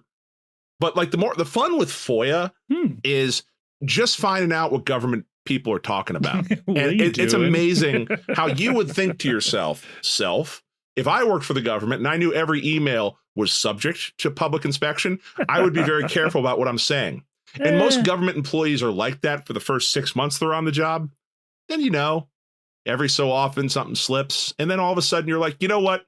No one looks at this anyway. What do I care about? And then all of a sudden your business is being aired talking about employees that you think are attractive and you're subject to a sexual harassment lawsuit. Boom. Damn. So yeah, that would be our niche would be. And then if they don't comply within the statutory time period, you get just statutory damages, a couple $100 for every day that they go beyond not providing your record to you. Plus $3.50 an hour. Yes. And let me tell you how many hours that takes. Quite a lot of hours for Chief. He's very slow. Yes. I hunt and peck. I don't know how to really type. I like it. Do I have a role at this law firm? Just want to make sure we get. Somebody's got to like drop the mail off every day. Yep. That's what I'm here for. A lot of mailed requests. I can probably do that. David Ziegler asks, say you have a magic hand where each finger can pour an unlimited amount of liquid out of it. What 5 liquids would you choose? This is a very fun question, David. Do I have control over this? Or is it pouring at all times? Oh, God. If it's pouring at all times, it doesn't matter what you pick. Well, it definitely matters what you pick. For you. Yeah, well, I mean, like, then it would be water 5 times or something that, like, I think, yes, right? You have... Yeah, you have control. You have some sort of, like a cat can retract their claws. You have some sort of muscle control to pinch the stream. What does a pour of Pappy Van Winkle go for? So, like, So that's good. You probably are not profiting off of the finger version of your Pappy Van Winkle. I mean, once you get it tested by a lab and it's the same thing, then somebody will start to pay. Fair enough.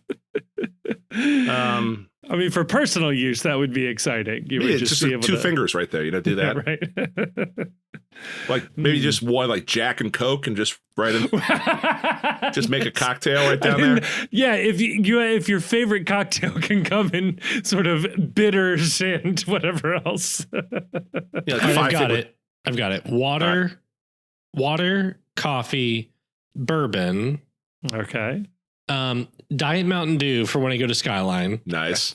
Because they don't have it anymore. Right. Carbonation would be weird out of the finger, I would think, right? It's all right. Just it sort of tickles. Yeah. the ring finger would be fine. Yeah. Thumb's got to be carbonated. It's got to be the thumb. Or like the thumb, it's like you have to use two fingers, carbonation in one finger, syrup in the other. The mix is off, goddammit. The thumb has to be beer. If beer is one of the liquids, the thumb has to be beer. Beer is too generic for me. Okay. Like, a lot of calories in beer too. I feel like I would gain a lot of weight if I was doing that. Like I'd be cool. Like I could pick like a whole host of like bourbons. Just be like, okay, well, like my pointer finger is always Weller 12, right? I don't know, and then the fifth, like a Chianti. All right. Okay. I can manage that. I was thinking no. Actually, I take it back. Fifth is like a Gatorade Zero. Oh, gotta get some electrolytes. Oh, that's right. Yeah, you gotta like sports drinks hydration. Yep.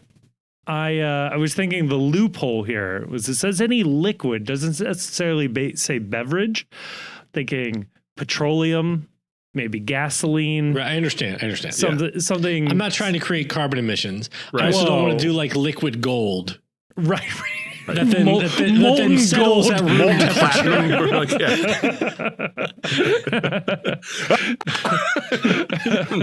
Ow. I'll be honest, I'd give up a pinky for like as much liquid gold, like molten gold as I can take out of it. Like I'm going to wreck the economy for this substance. Hang on. I got to pay my mortgage. I got to go pour coins. Like stick my entire hand with Novocaine and just pour molten gold out of my pinky for an hour. Right. It's like I'm going to do the worst possible choice. I like Busch Light, Monster Energy. Hell yeah. Now we're talking. Like gas station coffee. SoCo. Yeah. And then a separate one for lime. Right. And Red's Apple Ale. Yeah. Bud Light Clamato. Titus Plank wants to know, with the podcast mostly being about musicals and articles out of Broadway world, when will we get the postcast, or mostly Grayson, review of Wicked? Have you guys seen it? I have not. I told it just came to digital recently. I mean, the question is when. The question isn't what's the review. Oh, no, don't do that to Titus. So the question is pay for another month and ask for the review. No, I'm suing you and taking you to the general. The GAM. Yeah, I'm taking you back to GAM. I'll give her a review. It's very, very good. It's a little weird that all the people seem like too old for the roles, except for Cynthia Erivo. I think being painted green kind of makes you a little ageless. But like you get the guy, Jonathan Bailey, I think, as Fierro, looking like he's 35 years old. It's a little jarring, I think. It doesn't feel padded. Like I thought it would feel too long. Given that it's like 2 hours and a half and it's just half the show. I think that what they added felt fine, and it still feels like it moves breezily. The performances despite the ages being weird, all were pretty good. Ariana, it's hard to feel like she gave a performance. Like, I don't know what her interpretation of the role would be, because she seems to be just doing a impersonation of Kristen Chenoweth in the role. She's good at it. She's good at it for sure, but it doesn't feel like she's giving a performance. It feels like she's just copying, kind of the original role. Cynthia Erivo, despite her being broadly a seemingly extremely weird person, is incredibly talented. And I think she does steal the show. She is a perfect casting for the role of Elphaba. I think she owns the movie from the second she steps on screen to the end. I don't have a problem with how they staged, frankly, any of the musicals or musical numbers. I really enjoyed what they did with Defying Gravity. And I like Jeff Goldblum. It's hard to see him as anything other than Jeff Goldblum. Yeah. It's got that Tommy Lee Jones vibe about him, where it's like he's just playing himself in every movie. And I don't think he was I think he was fine. Like, because you could be like, okay, Jeff Goldblum's the wizard, and that like kind of works as fine as just being like, that's Jeff Goldblum. My personal choice would have been John C. Reilly. I think he would have really crushed that role. And like brought something to it other than just being like, oh, that's Jeff Goldblum. So anyway, I do think it's a top tier musical adaptation of the 21st century. I don't remember where I ranked it in my rankings that I did on Blue Sky for 21st century musicals. I feel like I definitely put it in the top 10. I stick by that, but it's not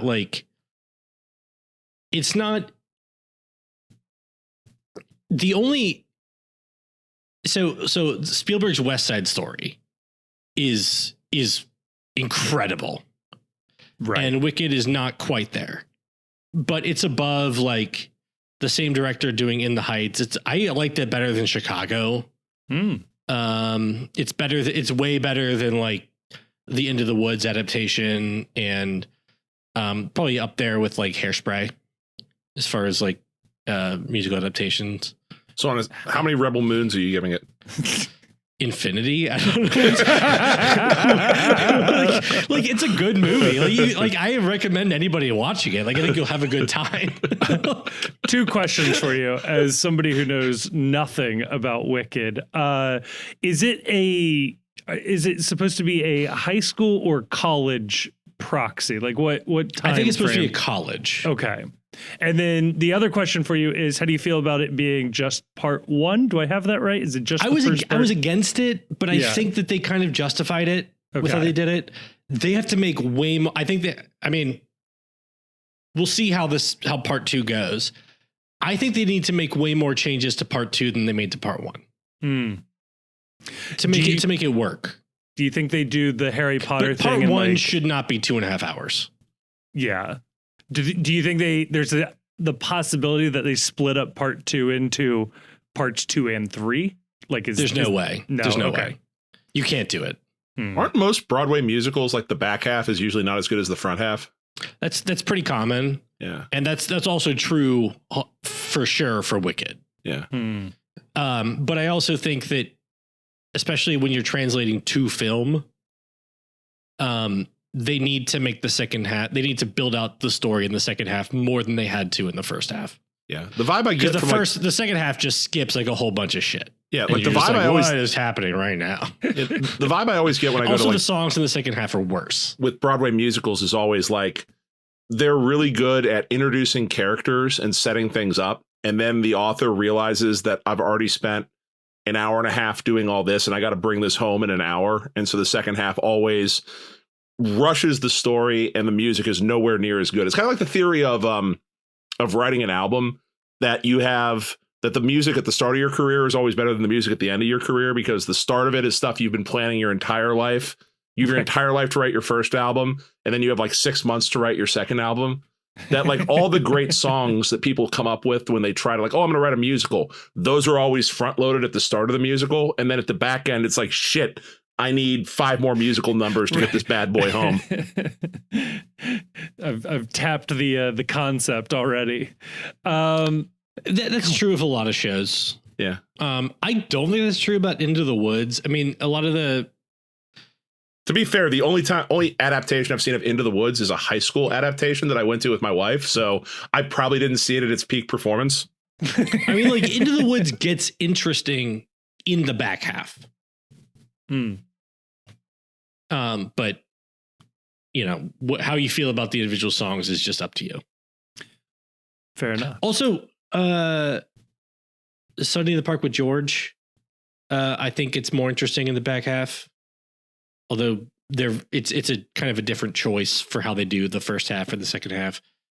I haven't really thought about this, but I do. But my sense is generally that you're right, that the first half is often stronger than the second half. There you go. Matt Berry asks, our 10th anniversary is next year. He wrote this a month ago. It's this year. Will we see a throwback kit? No. Will they like for their wedding? No, the 10th anniversary.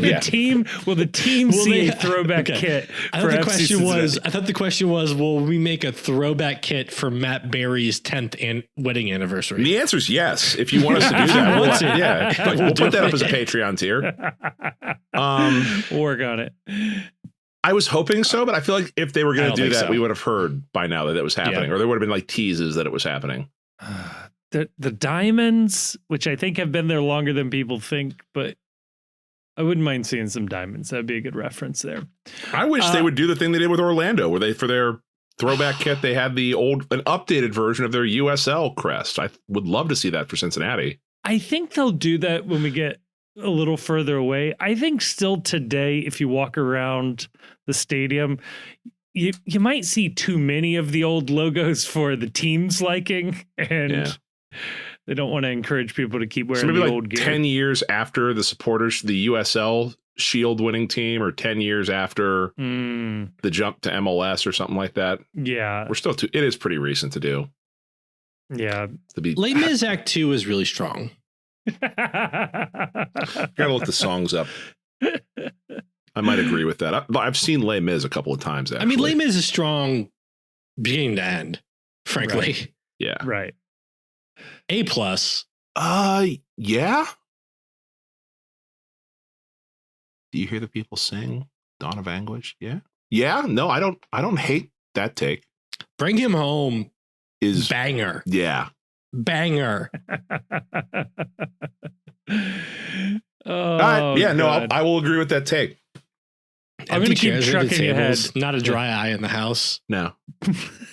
I'm going to keep trucking ahead, but I also want Grayson to keep interjecting with musicals with strong second halves. Harrison Hensley asks, and I feel like, Chief, you've got a take on this.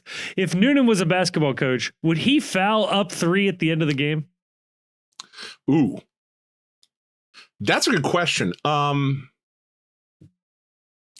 No, I don't think he would. I think he would be a guy I trust my guys to play defense. I trust my guys to, we have this team. We're set up tactically. We're set up with our defensive scheme that get a hand in a face, contest the shot, do your job. We're not going to extend the game. We would rather, there's more things that can go wrong when you try to foul than people realize. So no, we're not going to foul up 3.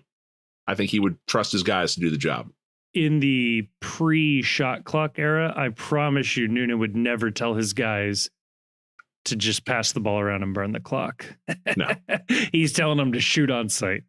Yeah, and I think that the big thing for Noonan would be that is that we trust our guys, and that we're going to let them play, and we're not going to get cute with it. We're going to tell our guys to go out there and do their jobs.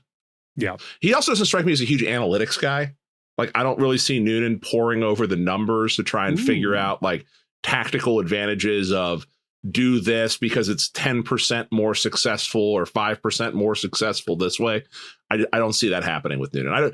I think Noonan would still be encouraging his team to shoot 2-point jump shots and play back to the basket, because damn it, that's how the sport's supposed to be played.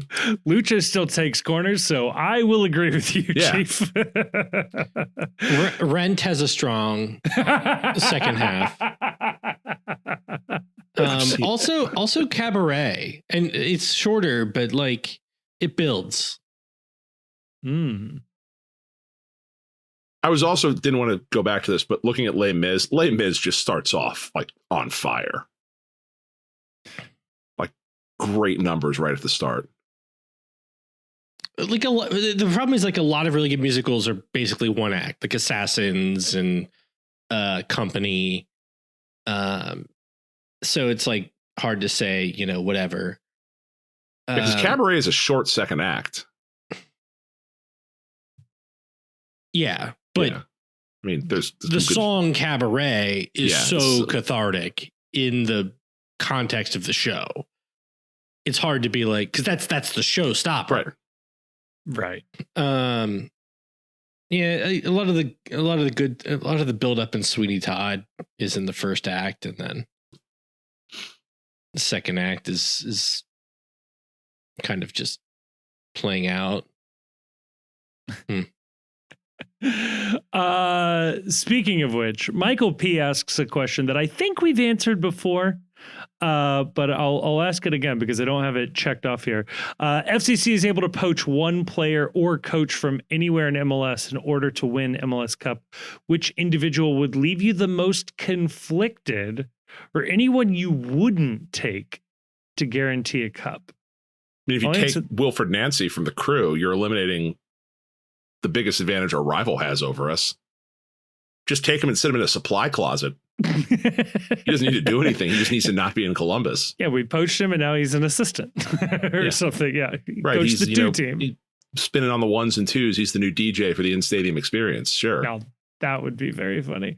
Is there anyone you wouldn't take to guarantee a cup? No. I take John Tolkien to guarantee a cup. Yeah. I'd take anyone. Chanot.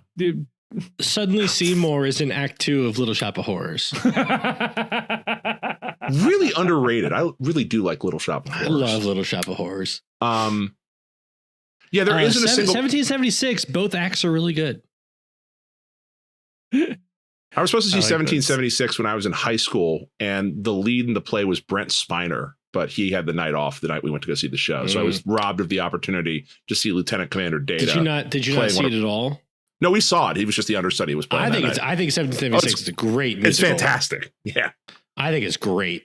Also, they have a filmed adaptation from back in the day that's also really, really good. That's what I've seen. Yeah. Is this because I used to watch that growing up, like every 4th of July. We would be driving down to North Carolina and watch it in the car. I saw it on Broadway back in the 90s. If I remember correctly, the guy that plays John Adams in the movie is Mr. Feeney. Yes. Yeah. And also was the voice of Kit on Knight Rider. Yes. Yeah. But to answer the question, I would accept every player to win a cup. I don't care who it is. I want to win a cup. I want to put the star over the badge. 100%. Who would leave you the most conflicted? Is there anybody you'd be conflicted about? No. Yeah, if for some reason you told me that Deshaun Watson was necessary to win an MLS Cup or something like that. Sure, yeah. Or like P. Diddy. It was that the Portland player that had that some guy. problems. Yeah. No one would leave me conflicted. Like there's some assholes in this league, but if they're wearing our uniform, they're our asshole. I'm cool with that. Yep. Yeah, I feel like that answer would have been like Matt Miazga for a lot of people. Now he's on our team. Even Lucho Acosta could have been that answer. Now he's on our team. Maybe. I mean, we had Jeff Cameron and Matt Miazga on this team. It's like it's hard to pick a lot more polarizing people, and we all still managed away, and everybody loves them. Yeah, love them. Love them both. Endorse everything. Jeff Cameron should pull the sword, by the way. I absolutely believe that as well. Yeah, we were having this stuff. Like, I forget which Discord this was on, but somebody brought up like Jeff Cameron, and I was like, put some respect on his name in this regard. He's like the first competent player truly competent player that we had on our MLS roster, where it was like, okay, this is a very good, this is a soccer player. This is somebody where there's not a yeah, but about what he's doing. It's he plays the game and plays his position incredibly well. Yeah, it is underappreciated what it means to have had a player like Jeff Cameron play for FC Cincinnati. Yeah, I think. Like I know he was on a terrible team his first year, but it's unbelievable that he ever played here. It's unbelievable they signed him. He is a top 10 to 15 U.S. men's national team player of all time. Yeah, in his prime, absolutely.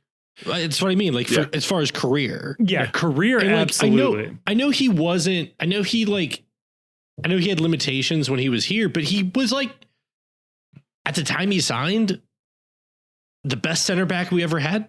Yeah, I'd say the best player we ever had. Like full stop. Like I don't want to say offense and defense. He is certainly of the players we've had. It was just like, finally, there is someone here that knows what the fuck this is supposed to look like. I don't want him like running like double blind trials for the next medicine, but like, right. But yeah, anchoring a back line, sure. A soccer player? Yeah, pulling a sword? Absolutely. Yeah. There's absolutely deserves to pull the sword. A strong argument that him not being called into the 2018 qualifying roster was the missing. He was called link. in, not played. Oh, that's right. Not playing was the death nail of that 2018 campaign.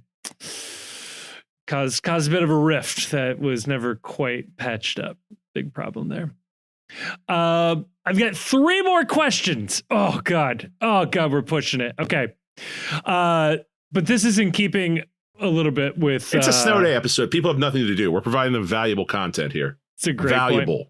Shwai asked this one. So this was in response to Netflix. I don't know if it was announcing, but it was reported that Netflix was going to include more characters or having the actors say what they are doing out loud on the screen more to help people who are second screening their Netflix. So if you're not paying attention, you can still sort of get the gist of what's happening because the characters have announced this. Shwai asks, what would be the funniest scene in film history for the character to announce what they are doing? There's a lot of really good options that just sort of immediately jump to mind. Basic Instinct?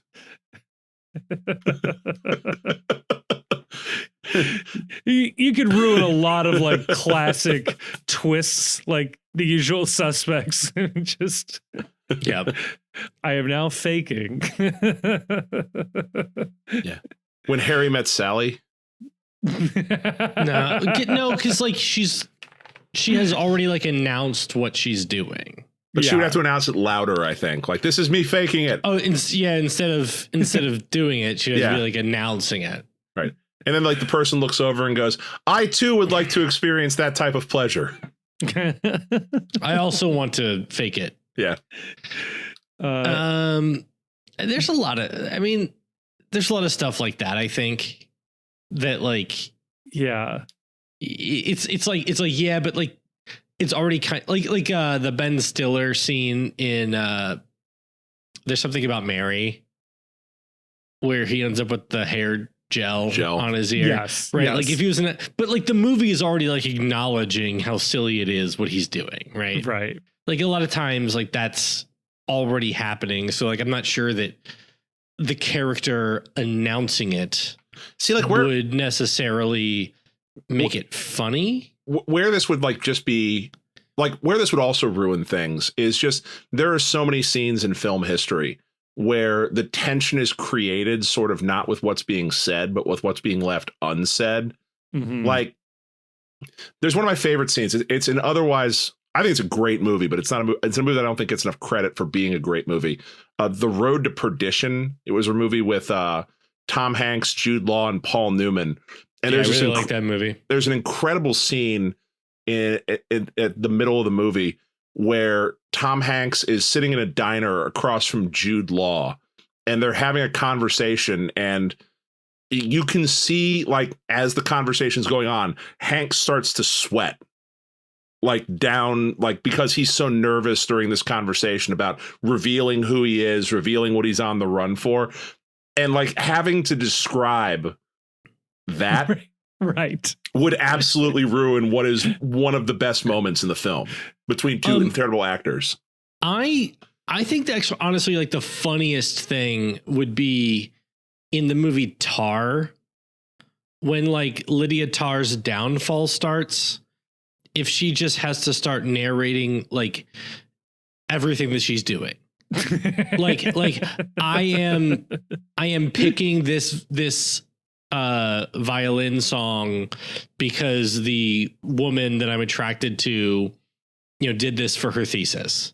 I am listening. I'm watching the heels of this woman who I know her shoes. So I know that it's her on the blind audition, right? Like, I'm walking down the stairs because I think I'm going to hook up with this younger woman. Like, throughout the entire movie, as she like describes like what she's doing that leads to her downfall all the way to the end, I think that would be very funny. That would be good. I find it hard to believe Netflix shows are going to get worse. Like, sometimes, yeah, they're already bad. Like, Mrs. Chief will occasionally watch, which it's detox TV for her, where it's like, I de-stress by watching something that's awful that I don't have to pay a lot of attention to. And she's currently watching this one that I don't know what it's called, but it's supposed to be a show about doing a reality TV show similar to The Bachelor. And it is just the most absurd pile of shit. And I can't imagine them making this worse somehow.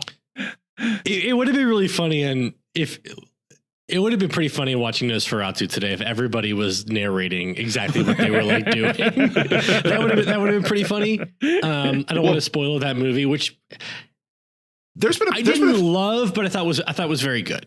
There's been a thing online that I saw where apparently that people are like complaining that screenings of Nosferatu are being ruined by people talking through the movie at various points, where almost like offering commentary about scenes that otherwise are supposed to be very intense, but like they'll say something to break the tension or say something because it's like awkward or. So I went to like a 10:30 a.m. showing today. I was the only person in the theater. Nice. It was perfect. If somebody had been talking in it, I might have murdered them. There was also one of my favorite things I saw online this week was it was about Nosferatu, where it was just a scene of the seat map in the theater. And the caption on the tweet was just, "I'm about to make a new best friend at Nosferatu." And they were selecting the seat next to the only other person that had bought a ticket for it. That's a funny tweet. Which is incredible. You shouldn't be like, we've talked about this on the pod before. People should stop talking through movies. Yes. Like, don't be feral in the movie. By the way, at 10:30 a.m. showtime, nobody else was there. It was $9 for the ticket. So good. You can't beat it. Now, depending on the movie, you do run the risk of being inundated with children. Now, Nosferatu, you're safe, but you picked the wrong movie. It'd be funnier if it was just like a bunch of kids, just like crying that they want to leave, and the parents are like, "Shh, I want to see this." I mean, an infant isn't out of the question showing up there.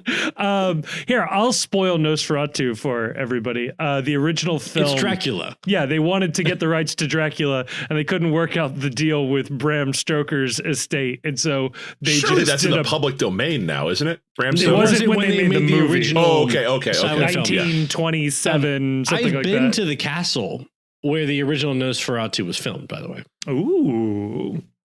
So there you go. You now know the plot and the story of Nosferatu. So if like the modern there's no cowboy in Nosferatu. Okay. So if the modern trend is whenever something enters the public domain to make it into a horror movie, if a horror character enters the public domain, does it immediately get made into a rom-com? Is that what the rule is?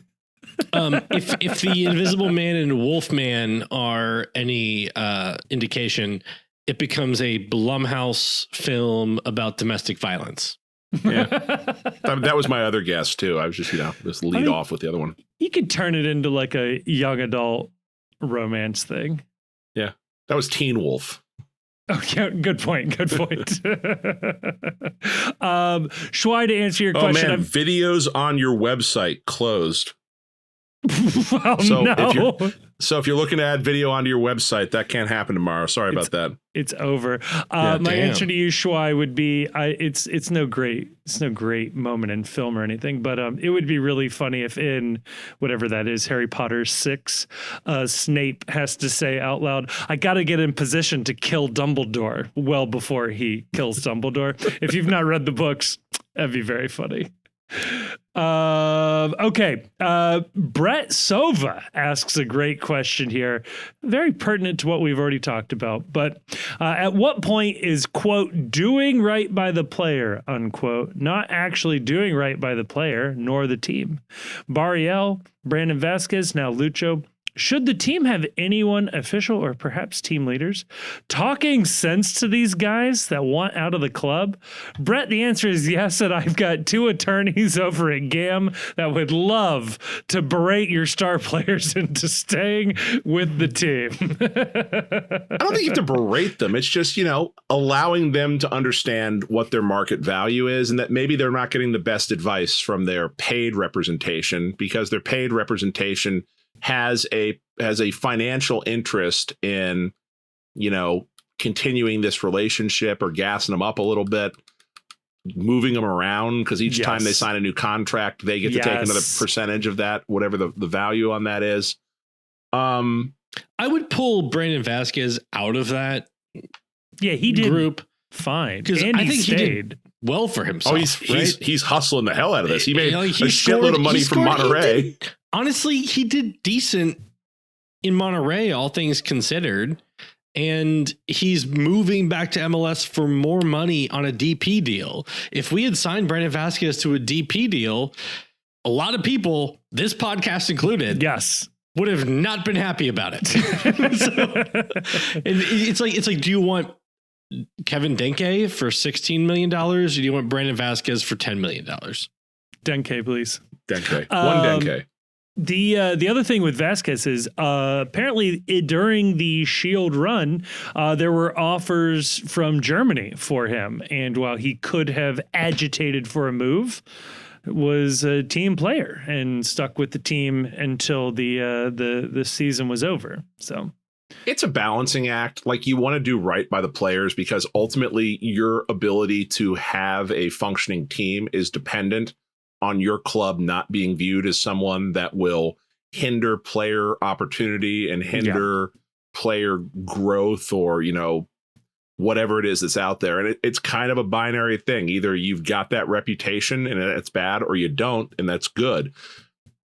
To a certain point, which is why this club's not going to jump and just loan Lucho Acosta out for nothing. Like, it's not going to happen just because he wants it to. It's why this team didn't sell Barreal when he wanted to be sold earlier in the year during the Shield run. That every so often there has to be a business sense to do this. I think this happens more often than people realize because there's always, players want to move on, players want to advance, and there's always, this club or that club might want to acquire me and move my career on. I think this kind of conversation has happened. I know it happens at the start of the year about what our expectations are, what it would take for you to move. Here's the number that we think we have you valued at. I tend to think that that's an open and ongoing process. We only just hear about it in these instances like this. Yeah. So you don't hear about the 10 to 15 times that someone asked after a player and they were told no, or the player was convinced this isn't a great opportunity for you. You need to hang on and stick with the program. Yeah. I'll give you an example of the reputation hurting your ability to recruit players. I think I have this right. It was Haji Wright, before moving over to Europe, had the opportunity to sign in MLS. And at that point in time, MLS had the reputation of doing this similar thing of like pricing guys in such a way that they would never get a good move to Europe. And so Wright signed with the New York Cosmos and the NASL. And the second he turned 18, he moved over to Germany and got his career started in Germany. But he was determined to not play in MLS because the reputation in MLS was, well, once you're signed there, they need a huge fee to make it worthwhile, and you may never live up to that, so you may never get the opportunity. Weston McKennie was probably a similar story, but he was in an MLS academy, but Haji Wright specifically avoided MLS for that. So yeah, no, it absolutely can happen. So good looking out there. The last question of December. And then we will finally, 5 days late, finally be current with our responsibilities. Matthew Carucci asks, sitting at Streetside, trying to decide which away match to hit up this year. I know you just did your schedule preview episode. Decide for us. Where do you suggest we go to get the most bang for our buck? Looking at possible live music and or other sporting events to tie in as well. Not Columbus or Trashlanta. Yeah. Portland doggies. Yeah. Portland seems like. Portland, I think, is the match. Also, I'm going to put a plug in for Montreal because I think we have a direct flight to Montreal starting. Yeah. Or this spring, although it's on a Wednesday. It's a Wednesday match, which stinks. Yeah. Wednesday. So you're less likely I really do think. I think Portland is the move. For folks. We haven't been there. Yeah. And it's a weekend, and I think you can take a direct flight out and even do like a non-direct flight back, but it's on a Sunday, so it's like okay to travel during the day. Yeah. I think, does Frontier offer a direct to Portland? It's a low cost carrier that's direct to Portland. So I think it could be Alaska might be the one that does the. Either way, I mean, take LA Galaxy. Yeah, spend the extra money and fly Delta. Number one. Number two. Yeah, if I had to power rank the cities that like you can go to, it depends on whether or not you're willing to fly. As long as you're willing to fly, there's good options available. If you want to drive, you're kind of limited regionally as to who you want to go to. And Columbus and Atlanta would be two of the closest ones, so you're knocking those out. But if you're willing to fly, I would say Montreal would be an easy answer if it was on a weekend. Even on a weekday, I think Montreal in the summer is probably going to be a good time. Great city, great vibes. Portland, you've already mentioned. LA, you've already mentioned. I would also throw out there, we play at RSL this year. Salt Lake City is actually a pretty damn good time. Love it. It's an interesting city. There's a lot going on. And you can pair that with, if you're at all into doing national park type stuff, you can rent a car and you can be out in Arches or into Moab in under 4 hours. And what I would do is I would fly into Salt Lake City on like a Friday. You have the match on Saturday. Schedule yourself to pick up a rental car on Sunday, drive out to Moab on Sunday and spend Sunday night and Monday night in Moab and hit a couple of the national parks. You've got Arches there. You've got Dinosaur. You got Canyonland out there as well.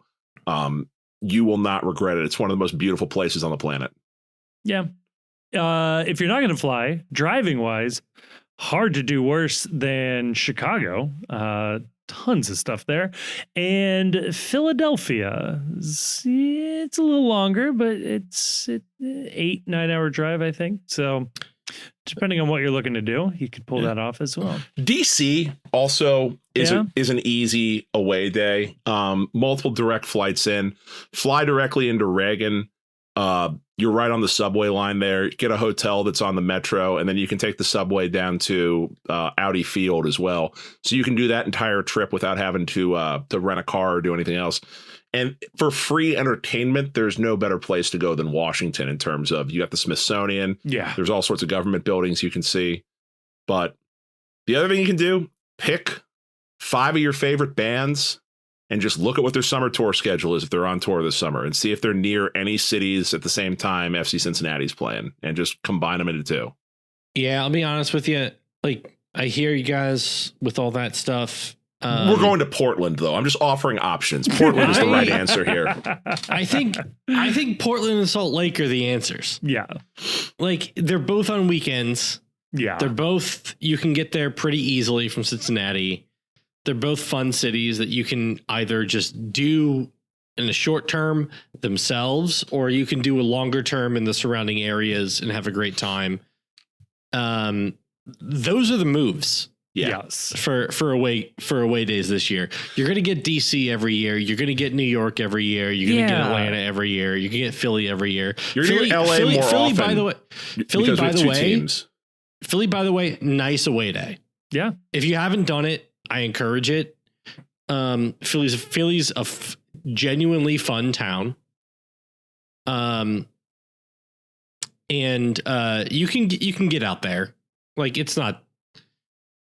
It's a cheap enough flight to get there that you can take an Uber out there and back, and just enjoy yourself in the city.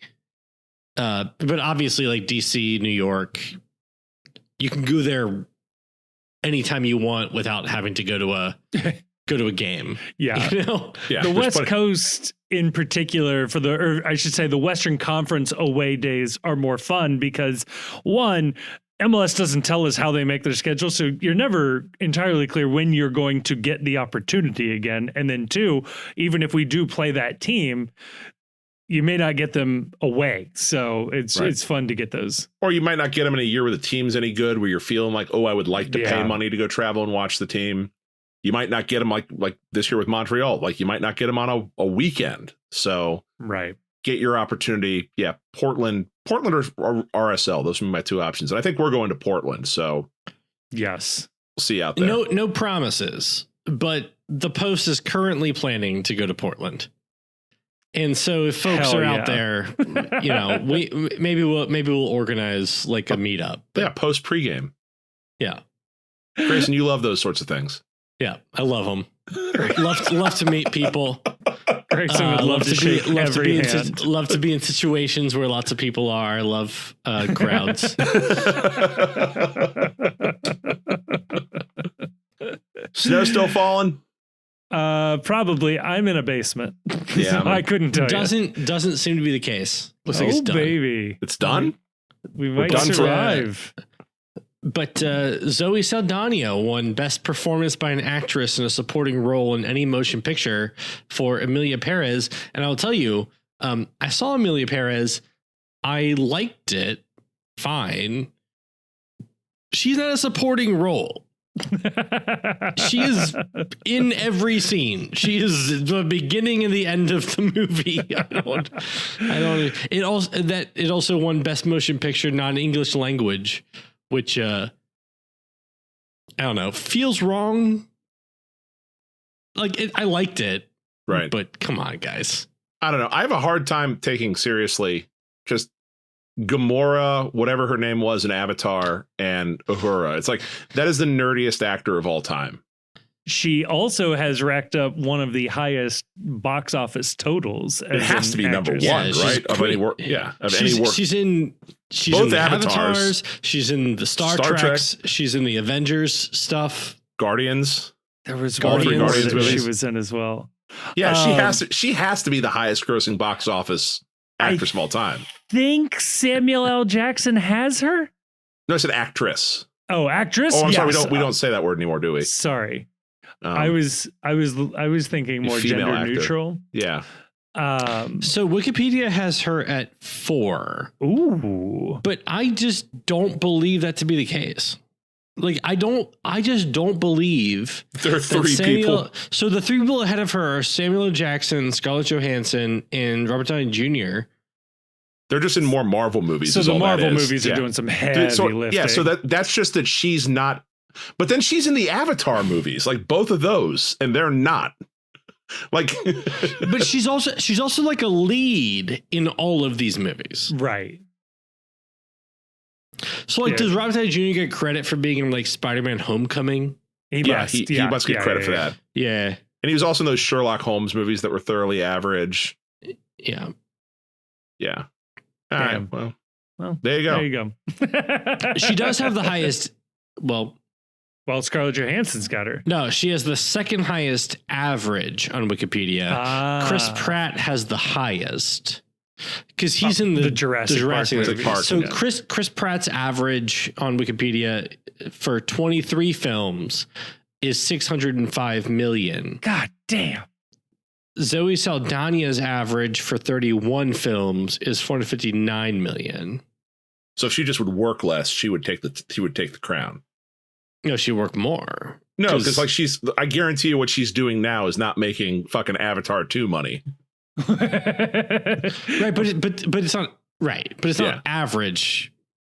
Yeah, it is. But you're right. Yes, for average. She's got to be pickier about which summer blockbusters. For total, right. It's just her being fourth on total and Chris Pratt being fifth on total. That's interesting. So all I'm hearing is that if you cast Chris Pratt and Zoe Saldana in a movie, it's just going to make print money. If you had put Chris Pratt in Emilia Perez, it would have made $3 trillion at the box office. It's just math. Yeah.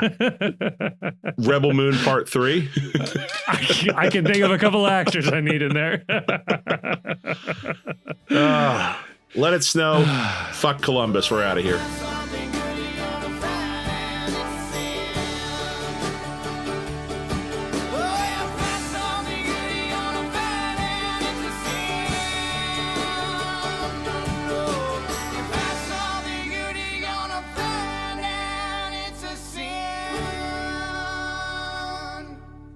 Thank you so much for listening to this episode of the Cincy Postcast. It is a production of The Post Cincy. You can check us out at thepostcincy.com or just click a link in the description to check out some of our written work. It also has links to our social media accounts across all sorts of different platforms, including YouTube, where we are trying to do more and more video content. Please, dare I say it, like and subscribe and leave a comment. But no, that would be really, really helpful. Also want to give a thank you to Jim Trace and the Makers. They're a local Cincinnati band who provided all of the music for this episode. We love having them on board. You can check them out. Again, link in the description of this episode to find out where they might be playing shows next or where you can listen to more of their music. Also want to give a massive, massive thank you to the awesome and very attractive patrons over on Patreon. It is a voluntary subscription that people take out with no real promise of anything extra that keep this show afloat. And we are so, so thankful to those of you that have decided to take that commitment. If you do like the show, or at least just want to engage with other people who have listened to the show and want to talk about FC Cincinnati, MLS, soccer, or really anything else, you can go on over to Discord. Again, link in the description. Lots of links in the description where you can find a link to the Discord. That's where we are keeping the conversation going 24/7. It feels like it's a really fun group of people in there just talking about FC Cincinnati. And like I said, just about everything else. And finally, I'll say it. If you liked this episode, and given the fact that you've made it all the way to the end, I have to assume you either like it or for some reason cannot reach the stop button. Please share this episode with a friend or family member or someone who likes FC Cincinnati. The best way for us to grow is from a personal recommendation from somebody who likes it. And if that's you, please tell other people. And if you don't have any friends, feel free to give us a review on whatever your podcast platform of choice is. We'll take anything we can get. But again, a huge, huge thank you to everybody for listening to this show. I am blown away that anybody listens to this. So again, I well and truly mean this. Thank you so much for listening.